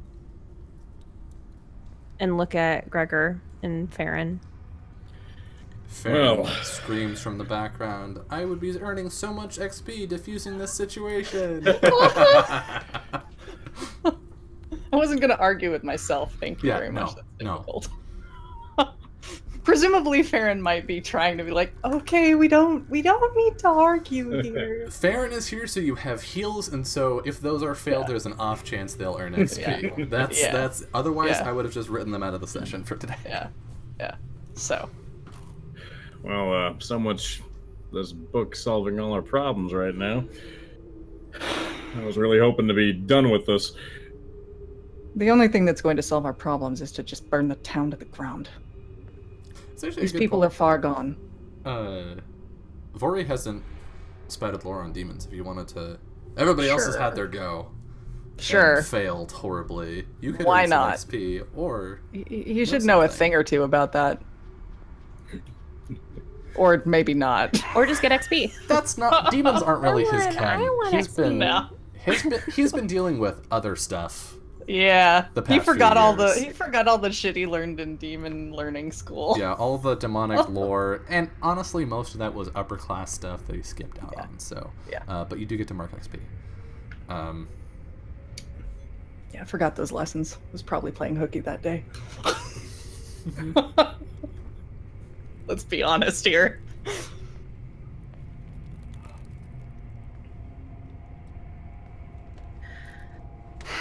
So what do you do? It's growing cold now. Do you stay down here, or do you go back up to the larger chamber?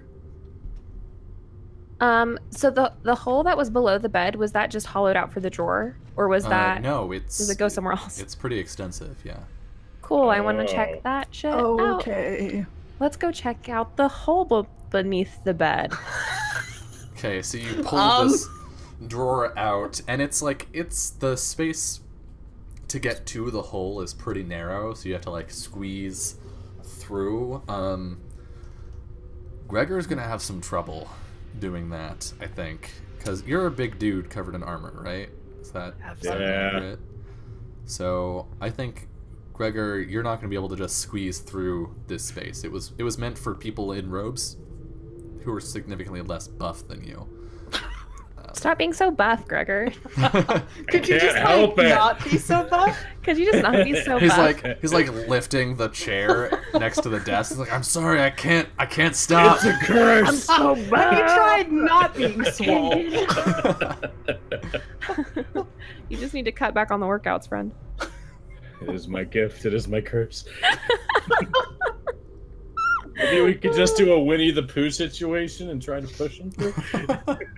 Where Arrow goes through first and is pulling from this end, and Farron and Vori are pushing from the other. I feel like they'd be okay with that. I mean, I feel like I'd be fine with that.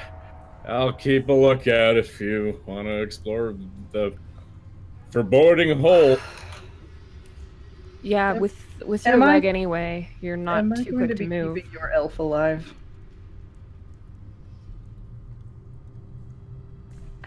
I keep myself alive. Okay, good. Let's go down also, and that's look. Vori. That's not an elf. It's clearly a half elf. You can tell.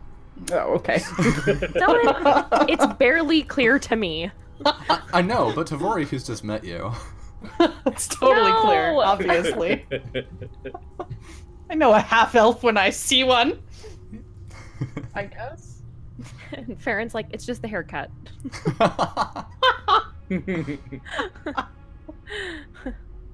Yeah, so we'll go down the hole.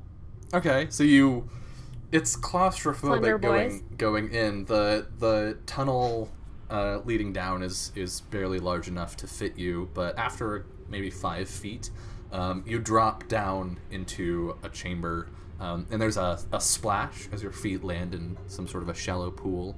You unfortunately cannot see very well because your vision relies on some amount of ambient light, and so you just drop in and like reach out a hand to touch the wall.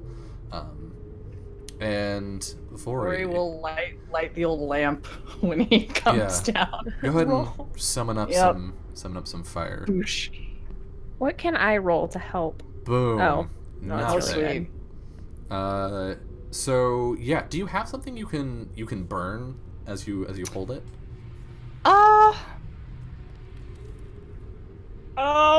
Let me look at my inventory. Nope. I have an adventurer's pack. But if there is there anything in here that like a stick, an old torch, anything that he could grab and then just use? No, you know what? Fuck it. With a 12, I'll just let you hold fire. It's Yeah, cool anyway. like he's just you just have some fire for a minute. yeah. The fuel is your internal strength. That's right. Yeah, we'll say that your fuel is as long as you're you hold resolute. Yes. It's focus. It's a focus. Yeah. Exactly. He's focusing on keeping it from going out. So you drop also into the shallow pool, and you can see a chamber spreading out probably 15 feet to a side or so. And all along the floor, there's just this pool of sort of semi-stagnant water. There are stalactites on the roof of the chamber, and then in the wall, you can see this rough recess, like about a foot by a foot by 2 feet, and then there's some rubble down on the ground up against the wall by it, and all around this this impression you can see scribed sigils in a script similar to the one you saw upstairs. Okay. I don't like being down here. Then why did we come down here? I mean, we had to see, right? Did we? We could have sealed it up. All right. And he'll start to look around. All right, go ahead and discern. Can I, like, realities. Can I splash water on the... Is it ink? The sigils? Or is it carved Oh, in? no, did it's you carved say? in. Oh, fuck. Okay. Yeah, I'll discern the reality. I can't decide if I want a success or a failure. You're like sifting around through the water and. One question. What is about? Wait, no, I can't decide. Help, friends, help! What is about to happen, What? or what should I be on the lookout for? Oh, what is about to happen? What's about to happen? What is about to happen is you're about to have house guests upstairs. Oh, neat. So you're down Oh. here, and you're moving through the water, and then you like hold up your hand and get Vori to stop, and the two of you stand still as the ripples sort of calm themselves on the water, and then you see a ripple. I don't like that. Welcome to Jurassic Park.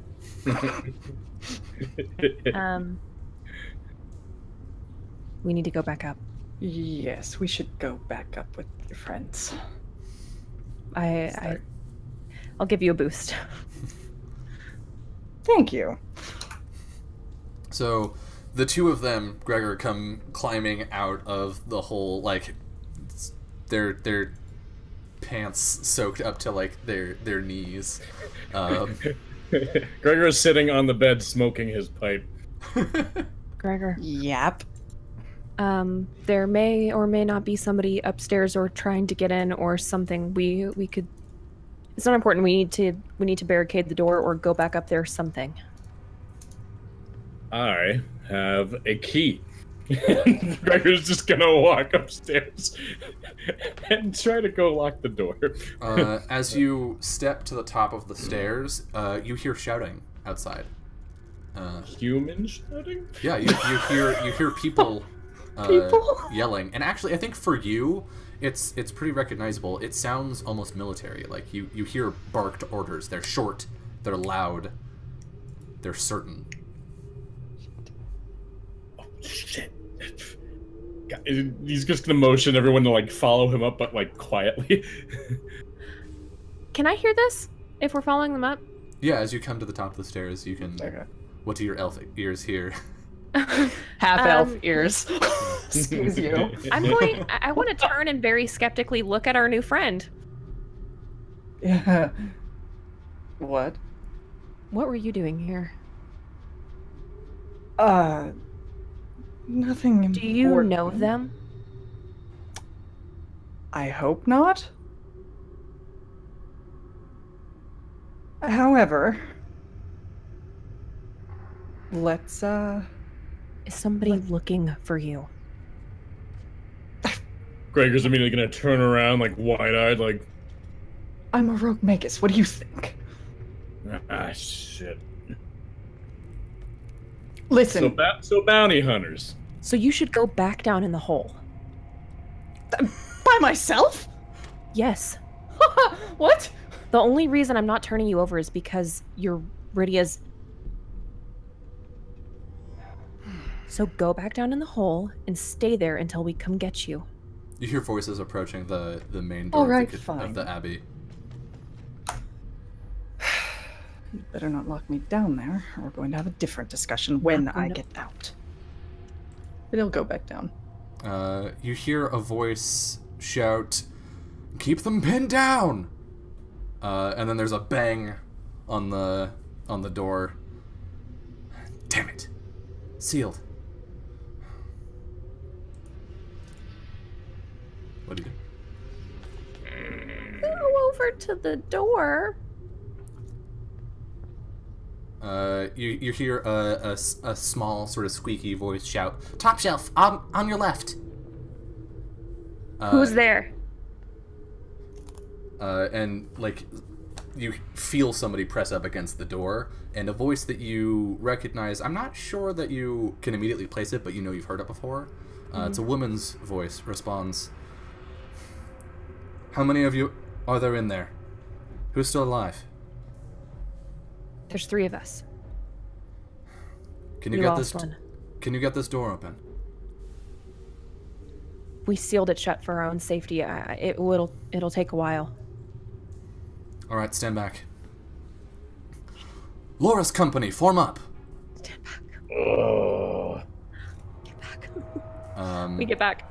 And you hear like the of these demons from outside. You hear like arrows being loosed and flesh being rended. And you hear a murmuring voice on the other side of the door, and you see these sigils burn through the door in like this radiant light. And the doors blow open, and standing there, you see this gnome with her head bowed and her hands up, and behind her, you see 3 figures, all of which you recognize, Arrow.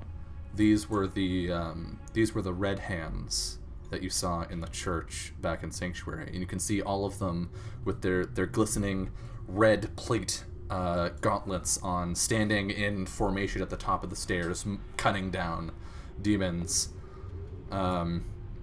And she turns back and she makes eye contact with you, and you see her face fall, and she blinks, and then she nods for you to come forward, and that's where we're gonna go to our final break. So we are going to step aside for a couple minutes, get our yayas out, and when we return, we will find out what the deal is with Loris Company being here. See you soon. A little too late. Right? Yeah. Assholes. Hello, welcome back to episode 3 of From Dust. Arrow, you have just been sort of beckoned over by Legata Josephine Loris. And meanwhile, the gnome who was at the door turns back to the remaining 2 allies at the top of the stairs, and you see this golden energy pour out of her hands and surround them in this sort of shield as they strike down the demons rushing up the stairs. Josephine turns to face you. What do you do? Move forward. Just kind of approach slowly, looking out over the scene. I don't know if you remember me. I do. You were with the Knight Errant back in the church. We weren't officially introduced, but I'm Arrow. She holds out, she like puts her sword in her other hand and holds out her right to grasp yours. Legata Josephine Loris Company of the Red Hands. Just Arrow. Do you take her hand? Yeah. Okay. She shakes your hand, and there's this feeling that courses up your arm, sort of like a tingling feeling. And you feel for a moment guilty, like you have some feelings of guilt and regret that rise up, but then they sort of wash away, and you're left feeling, if not content, but at peace. She gives you a firm handshake. You said there are 2 others? Yes, 2 others that were in my company. We did lose Rydia. She looks behind you over at the pew. She bows her head. Looks out behind her at the combat happening on top of the stairs. I can see how. We have horses on the edge of town. We can cut a path for you. Give you an opportunity.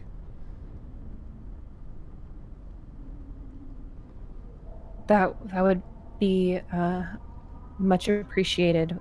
We're still trying to piece together what happened here, but I think that we have a fairly good idea. She tilts her head back in curiosity. He's still got the tome, so he's gonna hand it over.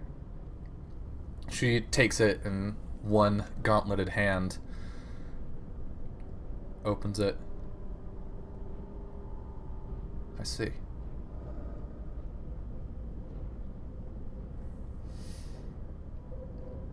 Is this all that you know? She gestures with the book. It is. It's all that we managed to find. We've only been locked in here a short while. But a few hours. She sheathes the sword.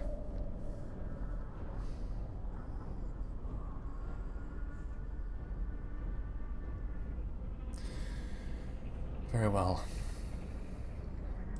She turns back to the group. Finadink, your power.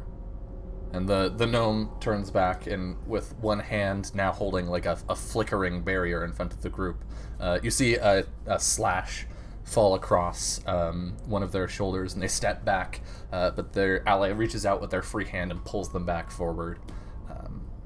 Her second hand reaches out, and golden fire wreathes the book, and it falls away to ashes in Josephine's hands. She crumbles it into a fine powder.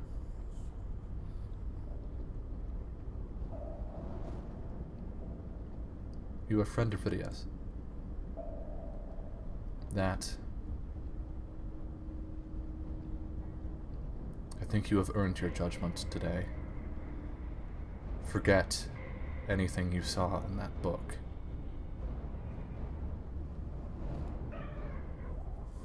Evil is insidious.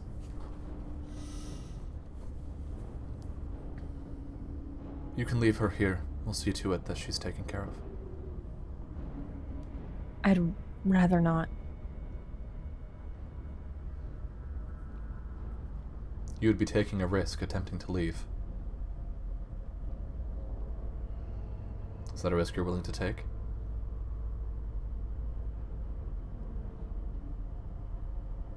I need to talk it over with the rest of my group.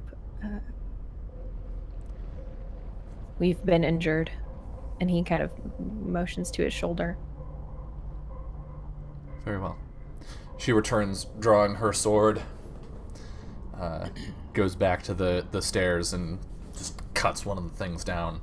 The demons have now sort of like pulled back into the square, and they're trying to like hang back in the shadows cast by this golden light. You can walk back into the abbey to the group at the top of the stairs. Yeah. Arrow walks back over to Gregor very quickly, but trying not to seem obvious. Right. And leans in and says, they're saying that they can get us out of here, that they can cut a path for us. Of course it would be dangerous, but I'm thinking of Rydia's brother below. Yeah, I don't know. You don't think they could identify him on sight, do you? I really don't know. Is Farron with us at this moment? Yeah, sure. Okay. Farron, do you know any, like, illusion type stuff? I don't think so. I don't think so. I don't think birds can do that. I don't think they can. Dylan, was there, from my memory, was there another path out of the hole? No, Shit. there is not. Yeah, you There's effectively no one. cornered. Yeah. Unless you want to like bust out one of the windows or something. Yeah. Let me check the bard starting moves real quick. Doesn't look like it, because Yeah, basically no. arcane art is just Yeah, it's just those four a things. buff, a heal, or a disenchantment, basically.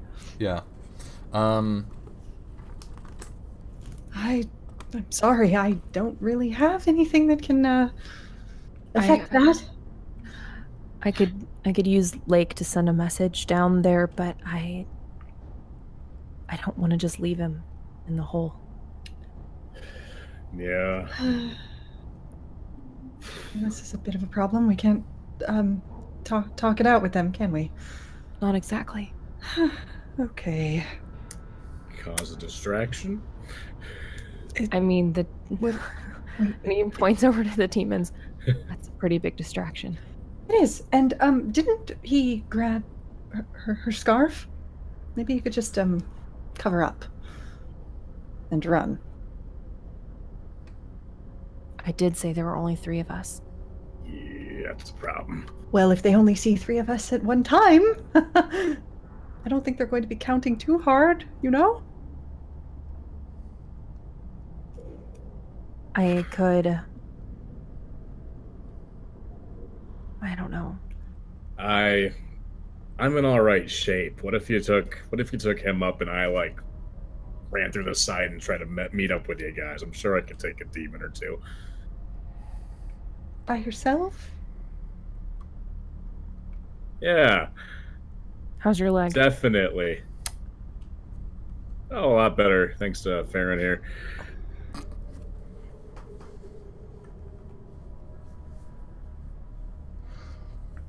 Well, Trust me, I'll be fine.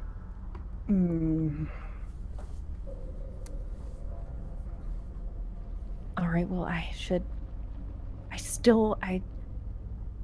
don't know if he'll be honest with me, but I can go talk to him, and maybe they're not. If they're not looking for him, maybe if they don't know him, then we can figure something out. And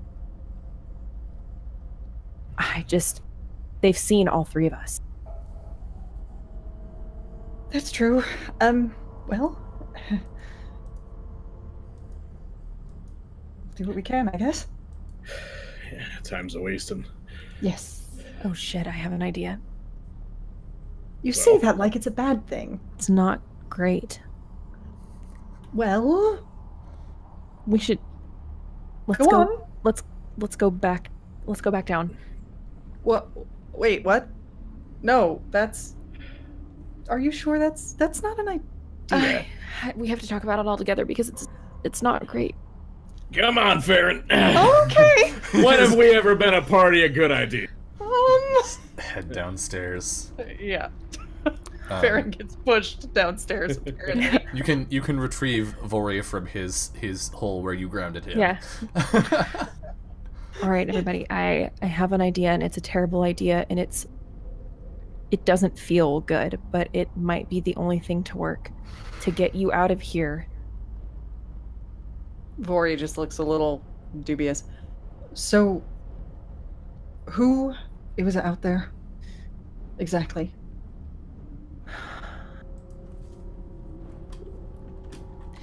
Are you familiar with Laura's company? Are you? How old are they? Did they exist Yeah, they didn't exist. when he left? But Josephine is around the same age as Rydia. I could mention the name. Yeah.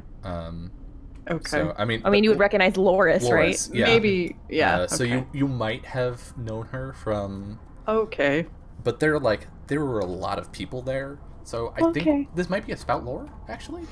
Yeah. Yeah. If you might have known her, I'm just gonna make a decision, and I don't make decisions on my own. I throw d20s for that. Cool. Okay. Let's see. I'm on Farron's sheet. That's not the right one to roll. Nope. There we go. A 6. Yeah. Yeah. I don't think you know her, or if you did, you don't remember her. Basically, there were a lot of uppity would-be paladin kids back in the day. So, it could be any of them. Paladins are just church jocks. Yeah, pretty much. In his opinion. Laura's company. Not familiar to me. Order of the Red Hand. Does any of that sound familiar? Ugh. That I'm not gonna make you roll for it. Yeah, like Ugh. they're Yeah. hardcore. Those are the metalhead jocks. Yeah. They're the you would probably remember enough and know enough from hearing from around, like, news from around the land, that if a group of red hands show up somewhere, it's probably to burn the whole place to the ground. Okay. Well, there's good news about that. We don't have to worry about burning this place down ourselves. The Red Hands are probably here to do exactly that. The bad news is they're here to do exactly that, and we're in the bottom of this stupid church. They offered, they know I'm here. They know we're all here, not you. Of course. All right. Well, Do you. I already told them that there were only 3 of us because I didn't want them to kill you. that's a good call because they absolutely would. So, here's my plan. And it's not great. Oh, indulge me. Maybe you'll make us proud. We need to get you in Rydia's gear, What? and we can carry What? you out. Hmm. I said it wasn't a good idea. Whatever. But it's a really good idea, too. I need to double check something. I, as in Jessica, need to check their respective sizes. Okay. Because I don't know if that will work. I mean, a corpse is a corpse, right? Yeah. Yeah. Yeah. Listen, I'm not saying it's a great idea. We can just get you Yeah, that's not gonna in. work. We just need them to be Jeez. fooled long enough to carry you out. They're going to be distracted by the demons outside. All right. That's not. It's not. Putting aside the fact that that is awful and morbid and horrid, why don't... It is the only way I can think to get you out of here. They said we could try and take her, and it would mean leaving her behind, but that's not her anymore. And I know she would rather us try and get you out than take a body. Right. Vori, there might be a missed opportunity if you left her body here. Yeah. That is all I will say.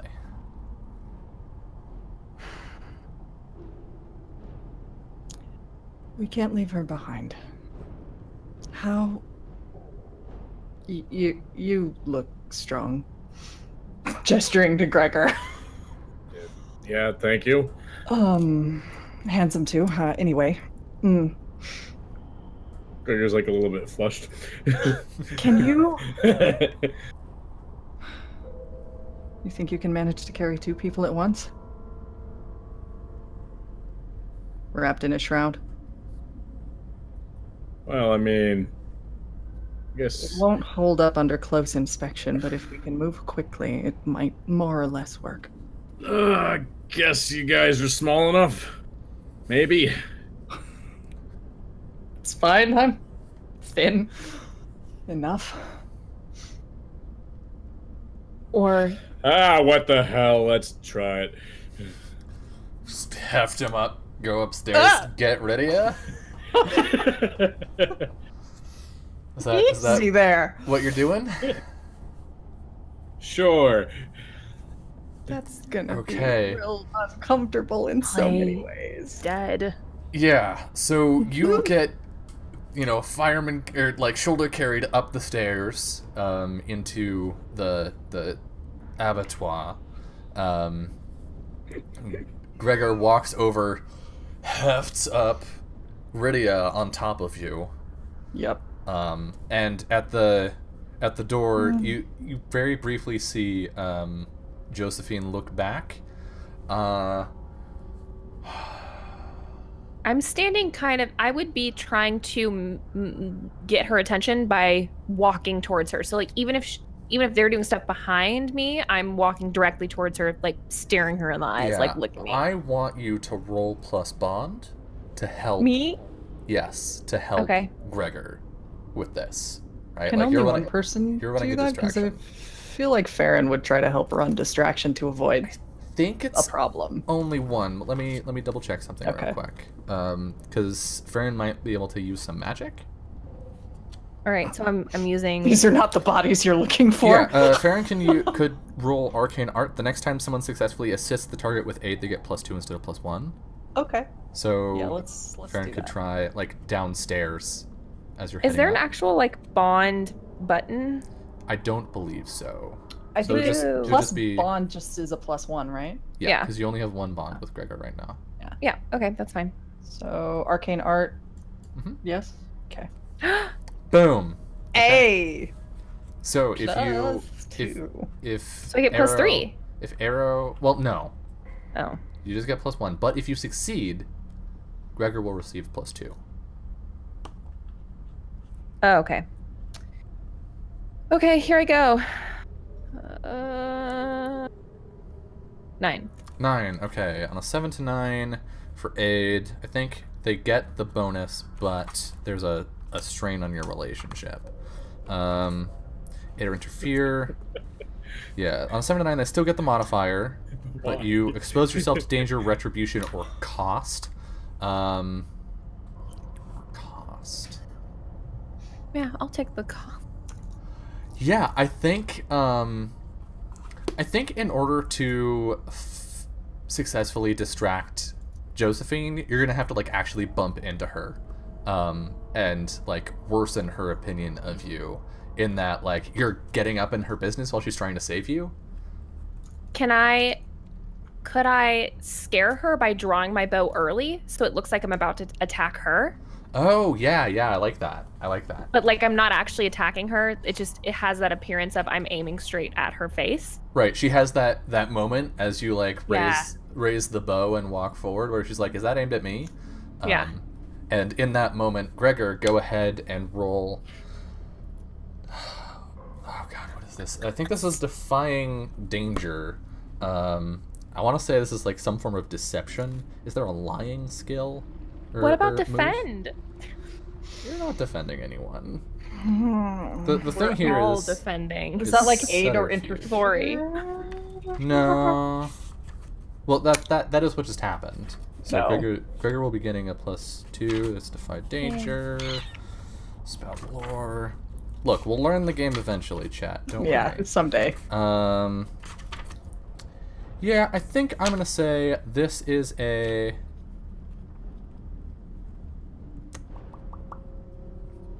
Ooh, actually, this makes sense. I think this is an encumbrance. When you make a move while carrying weight. Oh no, that's not a roll. Okay, fuck it. Defy danger with charm and social grace, because you're being like, no, seriously, it's just one person here, for sure. Vori You is get a- playing the you deadest do he can get a possibly +2. play. You have a You're +2. so dead. Do you need me to poke a couple holes in you? No! Stab. So you're kind of halfway there. Come on, buddy. Oh boy. You got this. You got this. Easy. Boom, Plus 10 2. plus. 10 plus, yeah. So Fuck yeah. on a 10 plus, you do what you set out to do. The threat doesn't come to bear. So you heft the two siblings over your shoulder and out to the steps. And Josephine looks at the three of you, looks at the bundle on Gregor's shoulder and nods. Best of luck. Loris Company, make a path. And the group of them move forward. The force field that was in front of the paladins pushes out and turns into this hungry fire that burns through several of the demons. One of them is just sending out arrows, and then the two knights go down to physically make a wall between you and the demons, so you can just rush toward the edge of town. Arrow has his bow out too, Okay. just in case. I would like you to. You know what? No, I don't need you to roll anything. But wait, because I only need one more experience. Wait, 'cause I want experience. I want to level up. Okay. Dylan, let me roll. You are. You're gonna run to the edge of town. And. Yeah, I think there's a defy danger here in getting to the edge of town safely, because Okay. not every demon is in the square, right? Most of them. Some of them Not- would see it as some not all of prey, them, yeah. some easy Yeah. prey trying to run. So, yeah. So the danger here is as you run, you're gonna get jumped by Oh boy. You're gonna get jumped by a demon. Just me. Arrow. Yes. Okay. So defy a danger using Dex. How would you like to avoid the? So I think as you're running through town, you pass by a shop, right?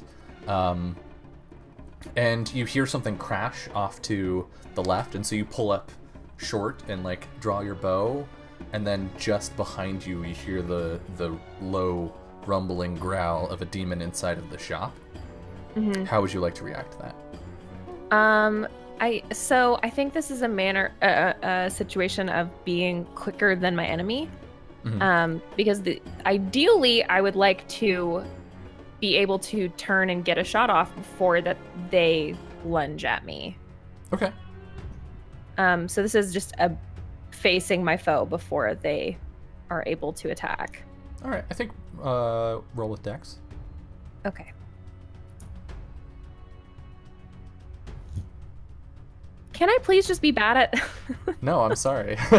So you step aside Never and this say thing that. crashes I know, I through the don't mean it. window and tumbles to the cobbles a good distance from you. You can fire at it or shoot I at it want if you to. want.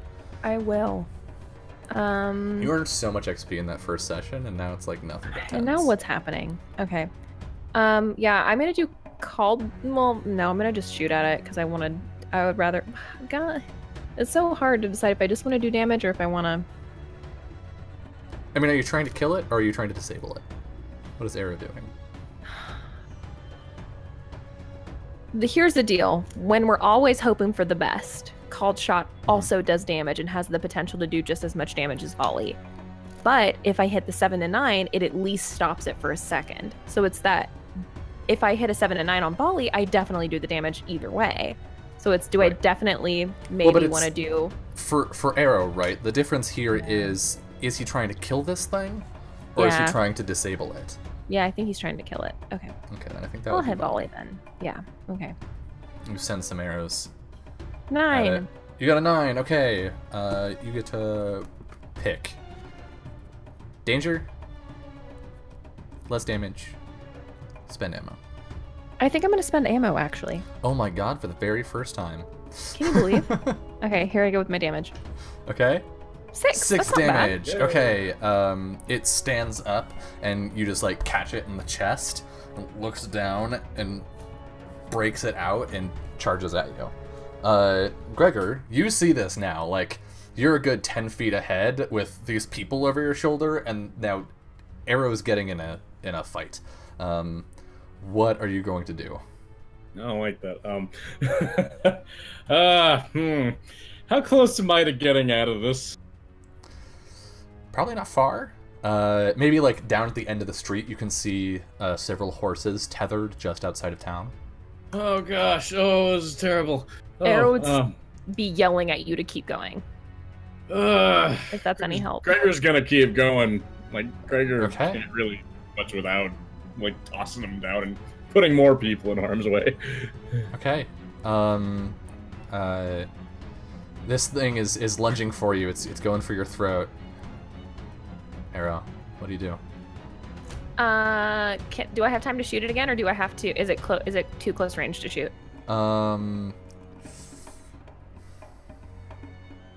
I think it's probably too close range. Fuck. Okay. Sorry. I will hack and slash it. I will stab it in the neck. Okay, until so it's dead. as it's charging towards you, you're pulling your sword out and fighting it that way. Yep, All right. because I don't have another option here. So yeah, here I go. Hey! Hey, you got 1 XP, but also I will get to level up next time. if you're alive. I'm gonna be fine. Yeah, have I'll probably bandages. I'll just roll a 1. Now we know what bandages do. Boom. You take 5 damage. Cool. So you are down to 9. And it lunges at you and it wraps both of its freakishly long fingered hands around your neck and just pushes you to the ground and starts choking you out. Leave me. What are you gonna do, Arrow? You're pinned to the ground. I'm gonna. Can I try and like get it off of me? Can I try and Yeah, you can push it try and off? like push it off. I think that would be a defy danger with strength. Okay. Can Farron like try to buff Uh, Arrow somehow? buff me. Is Farron running away or is Farron staying to buff Arrow? I mean, probably trying to run away, but I feel like Is this a humanoid? This is definitely a demon, right? It's not a I humanoid. feel like a you would demon. help It's a a- monster. Okay. I feel like you would help a fellow elf Okay, person. so you can Maybe from a distance, it's like a walking backwards buff. Yeah, like a music. music. And you're far enough away now from the paladins that using magic isn't gonna necessarily Yeah, reveal you to them. yeah.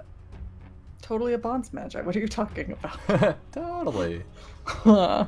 So many bonds magi with their magical music. Okay. That's a no. So Farron gets experience. Cool.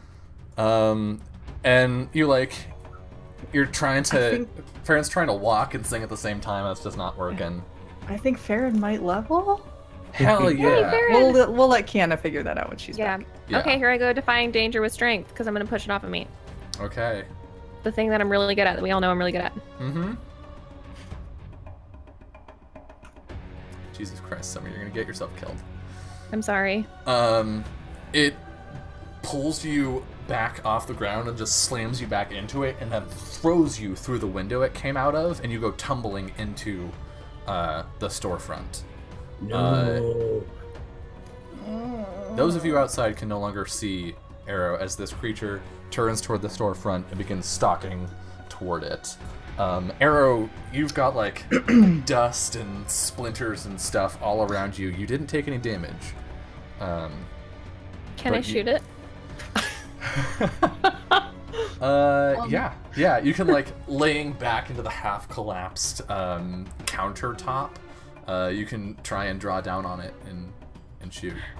How bad does it look? Does it look injured? It looks mildly hurt. Okay. It's bleeding. That Bori's blast gonna hurt. kind of punch Gregor gently in the back and just be like, "Drop me, go help him." Keep going. Keep going. I yell from the shop. Ugh. Rydia and Vori fall in a tangled, really honestly gross mess on the ground. Don't. Let's not talk Stop. about We don't need to go too into much. that. Gregor, I guess you turn to head back. Yeah, like a Shooting. Farron, Okay. drag him or something, and I'm just gonna draw a weapon and run in. Here I go. I'm shooting at it. All right. A 7. Okay, you have a choice. I'm gonna reduce my ammo again. Do damage. Okay, so you like shoot once and the arrow goes whistling over its shoulder. Shoot again, hits the cobbles, and then your third shot, your vision's starting to blur, and you've got like wood dust in your eyes obscuring your vision. And you shoot one more arrow. As you wipe your vision clean, you just see it's sticking out of the creature's shoulder right next to where the first shot was. And then the fucking 310 from Gregor comes. Choo choo! Gregor, what would you like to do? I like coming up behind this thing. I just want to like whack-a-mole like straight down into the top of his head. Both hands? Alright. Both hands. I would like you to roll Bend Bars Lift Gates. Okay. Blast. Oh, really good. Buddy, So, so strong. I think your Am three I are already breaking you a chosen. demon? I think your three are already chosen for you. I guess so, sure. It doesn't take very long. Nothing of value is damaged, and it doesn't make an inordinate amount of noise. As the hammer just like comes down on the creature and flattens it into the ground. Nasty. And Well done, sir. You No. can fix it again without a lot of effort. no other demons hear that. You are free and clear. As Arrow like extricates himself gingerly from the collapsed furniture, you hear a from in the town, and you see like a huge plume of flame rise up over the abbey. Let's get out of here, Gregor. We have to go. Yeah, agreed. Let's go. And away they will go. Away we go. All right, and you go and Pick up those bodies. you can you go to the I horses. forgot my bodies. You can take, there are 4 horses sort of tethered just out of town.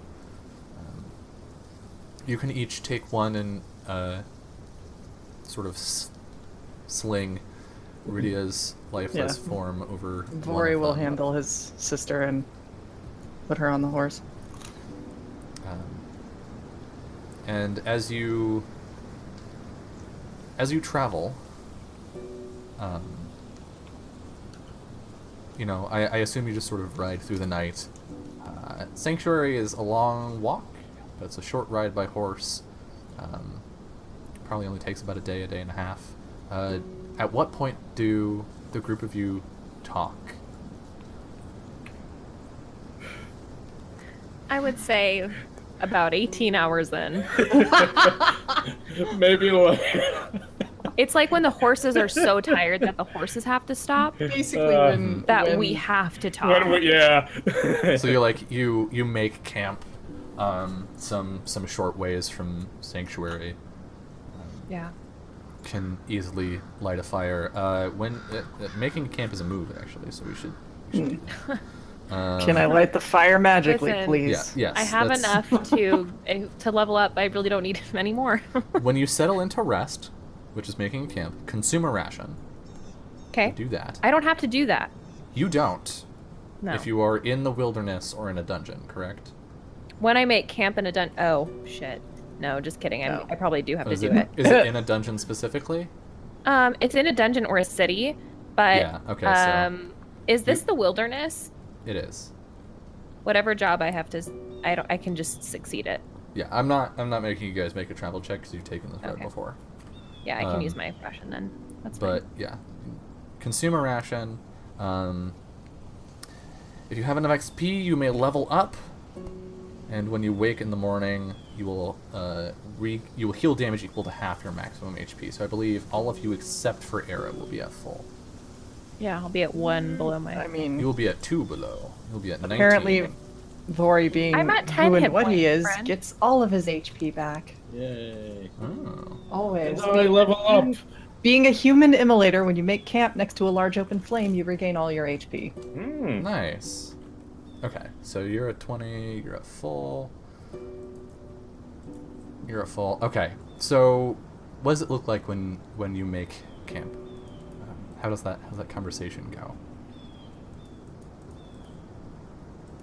Keep in mind, none of you know each other's names. Yeah. Still. We haven't I introduced feel ourselves like Vori has definitely heard at least Gregor's name come out of Right. Arrow's mouth. yet. Yeah. I think Arrow at least is pretty quiet. And turns to Gregor and says, I'll get firewood. Thanks. And goes off to go get Okay. kindling and firewood.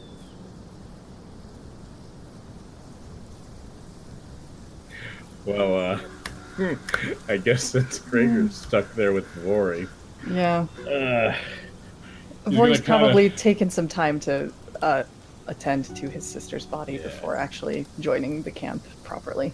So he would have gotten the horses situated and made Gotcha. sure she was in some state before coming back. Yeah, you come back and Arrow is nowhere to be seen. Gregor is sitting there at the meager fire. Oh. Where's your elf friend gone? Oh, yeah. Getting some wood for the fire. They're real good at that. Right. May I? He kind of just gestures to the space ahead to sit down. Yeah, go ahead.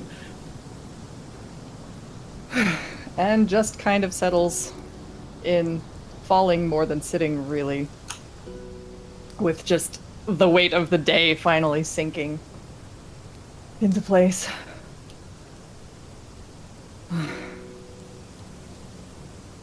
We've not exactly had time to formally introduce ourselves, have we? That's the understatement of the day. Well, Call me Vori if you wish to use a name. all right. I'm Gregor. Oh, that's what I heard him say. And the elf? Oh, that's Arrow. And I assume Farron will just Farron, yeah. And I'm Farron. Farron over here! Blah, blah, blah, blah, blah. Farron the Fair of Rhea. Yes. Right. Well met, considering the circumstances. Gregor's gonna be like quiet for a few moments and then just kind of like gonna like look at Vori a bit extendedly. Sorry about your sister.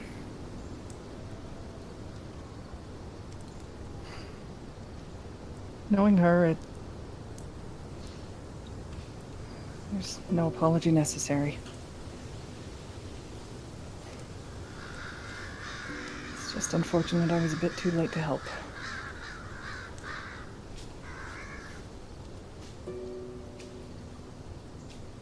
I don't really know what I should do now.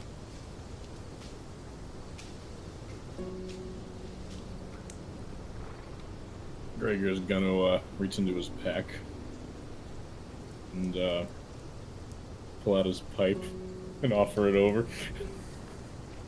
Oh. No, thank you. I have my own. Oh. And he pulls out a pipe that's just, it's not like a pipe like what Gregor has. It's just very long and slender, and like there's a very small bowl to the end to it. Whoa. Gregor's Although feeling if a little you- inferior right now. Although if you have a bit of weed for it, that'd be Oh, yeah, helpful. yeah, absolutely. And Gregor, I'll hand him over his little pouch. Thank you. Need a light? You're alright.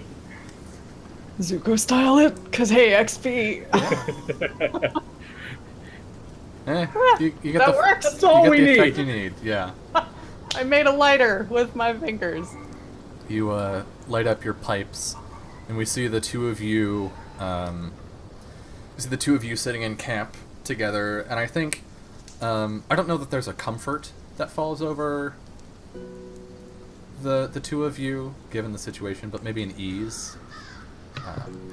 And I want to see Arrow in the woods. Arrow, you are alone, gathering wood for the party. What do we see? Pretty much the moment that he gets out of sight of the others, this perceptible relaxation kind of falls over him, where his shoulders droop down, and it seems like he's finally letting himself relax or unwind for a second. And this is his home. He feels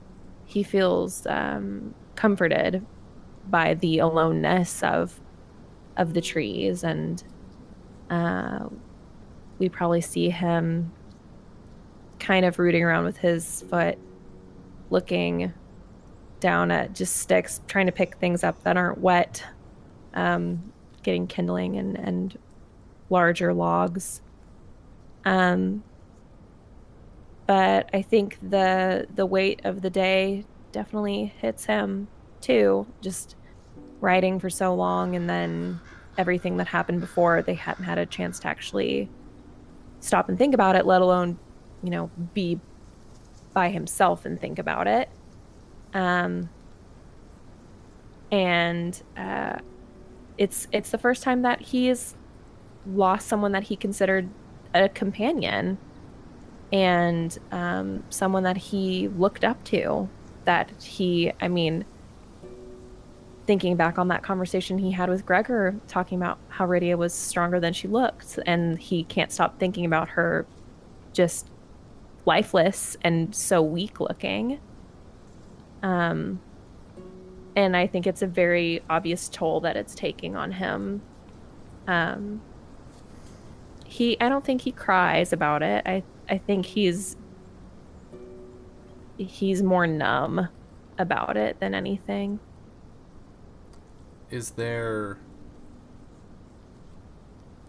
maybe a memory of a time when this sort of stuff didn't happen in Arrow's life? A place where this was unheard of? Would you like to mechanically engage with that as Arrow, or would you like to just let this sit on its own? For sure. For sure. Mechanical. So we have a custom move. We have a couple custom moves, but there's one I will talk about very briefly. Okay. Yeah. In this campaign, there's one called Knifecraft.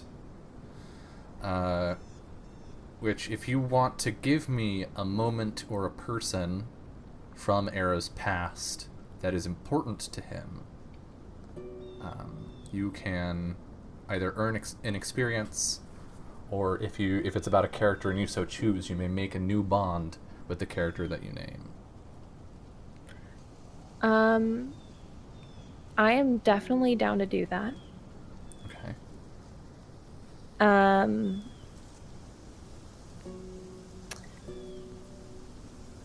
I think he definitely does remember a time in his life. This is a fairly new stage in his journey, being away from home. Mm-hmm. And he's been living this life where he is pretending that he doesn't have people in his life that he loves, because that's just the way. Like, if you leave home, that's just how it is. You sever all of those ties to the people that you knew. Mm-hmm.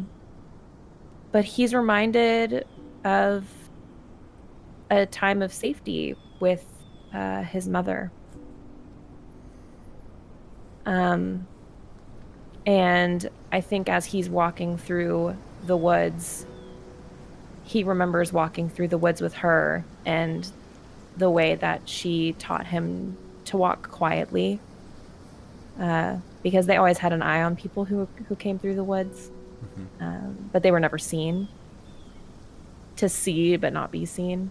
Right. And it's almost like as he's alone walking, it's like she's there with him, walking alongside him, but he just can't hear her, and it's like he can almost pretend that she's just that silent walking beside him. And what is the name of Arrow's mother? That's a good question.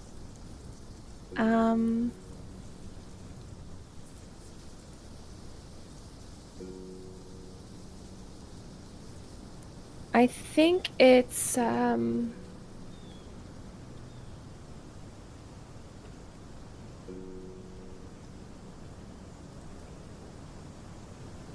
gosh, picking names is so hard.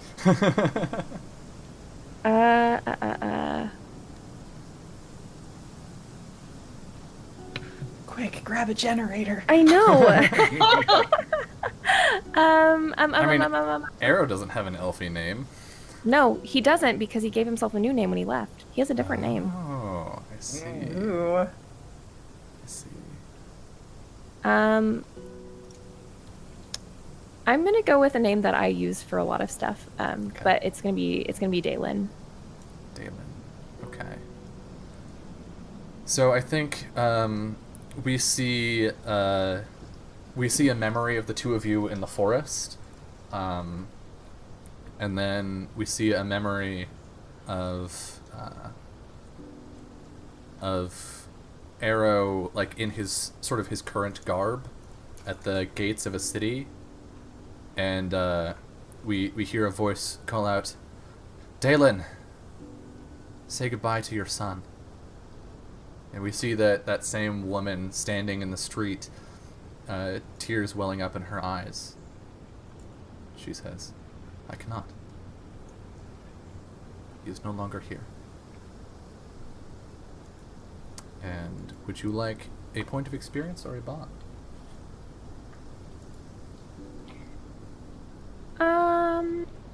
Yeah. As we close down the session. I think I'll take that XP. All right, take the experience point. That is going to be our episode for the night. Whew. Okay, real quick, we're gonna do our shoutouts and whatnot. But if you're joining the stream, you didn't catch the beginning.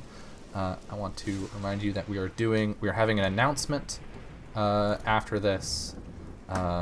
So, yeah, I just want to say thank you, the three of you, for coming here tonight and playing with me. I know that this game was very, very heavy, but I'm glad that we got to have this sort of send off for Rydia, and that her friends could get out and her family could get out and survive to carry this story forward. So thank you for that. Real quick, let's try and do our shout outs, starting with Summer. Hi. Hi. I'm Summer. I do a lot of stuff on the internet. Pretty much my whole life is here. You can find me at Just a Summer Job on Twitter. That's where I talk about everything else that I do. So currently my schedule is changing up a lot, so I would just follow me there to keep up with what I'm doing. But I run a channel on Twitch called Off the Table. That's off_the table. We stream Monday, Wednesday, Thursday, Friday. Just a bunch of different games. We're always trying new systems, new things. We're winding down this season, so we're starting to look for new GMs. So if you're interested in running something probably bi-weekly for about 6 sessions, we're always looking for new people to come in and try out new things with us. So just follow me on Twitter or off_the table on Twitter to keep up to date on those things. But yeah, that's pretty much what I do. They're all awesome. They're all great. I highly recommend it. If you're looking for a place to play games or to run games, absolutely take her up on that. Jess. Yep. You're not dead. I'm not, shockingly. I am Jess. You can find me on Twitter and on Twitch at Little Cup of Joe, and pretty much other places on the internet. I'm easy to find.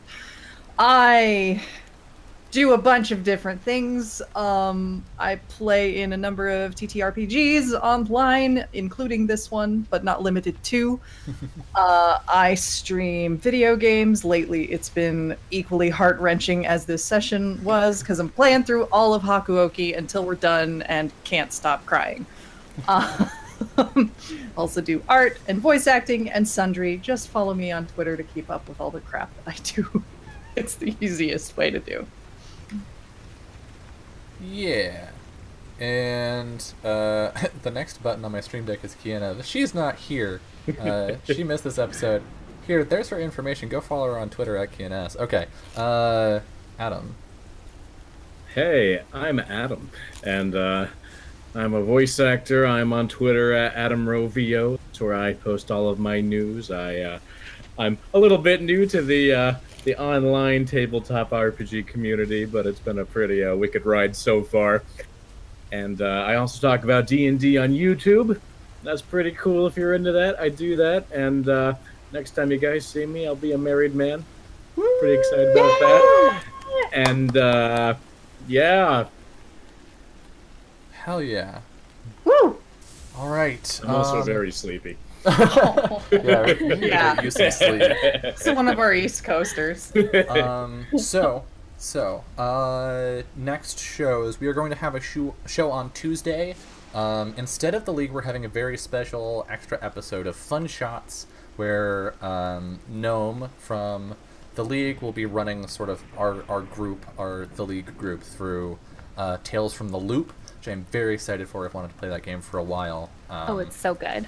And he has requested that we all be as 80s as possible. So Oh my that should be fun. If you want some 80s kids getting into weird sci-fi or mystical trouble, tune in on Tuesday at 5 p.m. Pacific. We will also be live on Wednesday at 5 p.m. Pacific for the final episode of Garden of the Giants, which is our Mouse Guard game here. That is a much lighter game than this one. If you were looking for something sweeter, that is the one for you. And yeah, you can check out the YouTubes and the Patreons and the Twitters and all of that, but thank you all so much for watching. What is going to come next is an announcement that I have been working on for months and months and months, and it feels so weird to pivot from this session to the bubbling excitement and joy that I am feeling.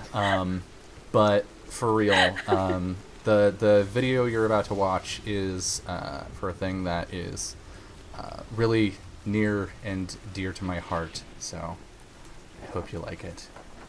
Have a good evening.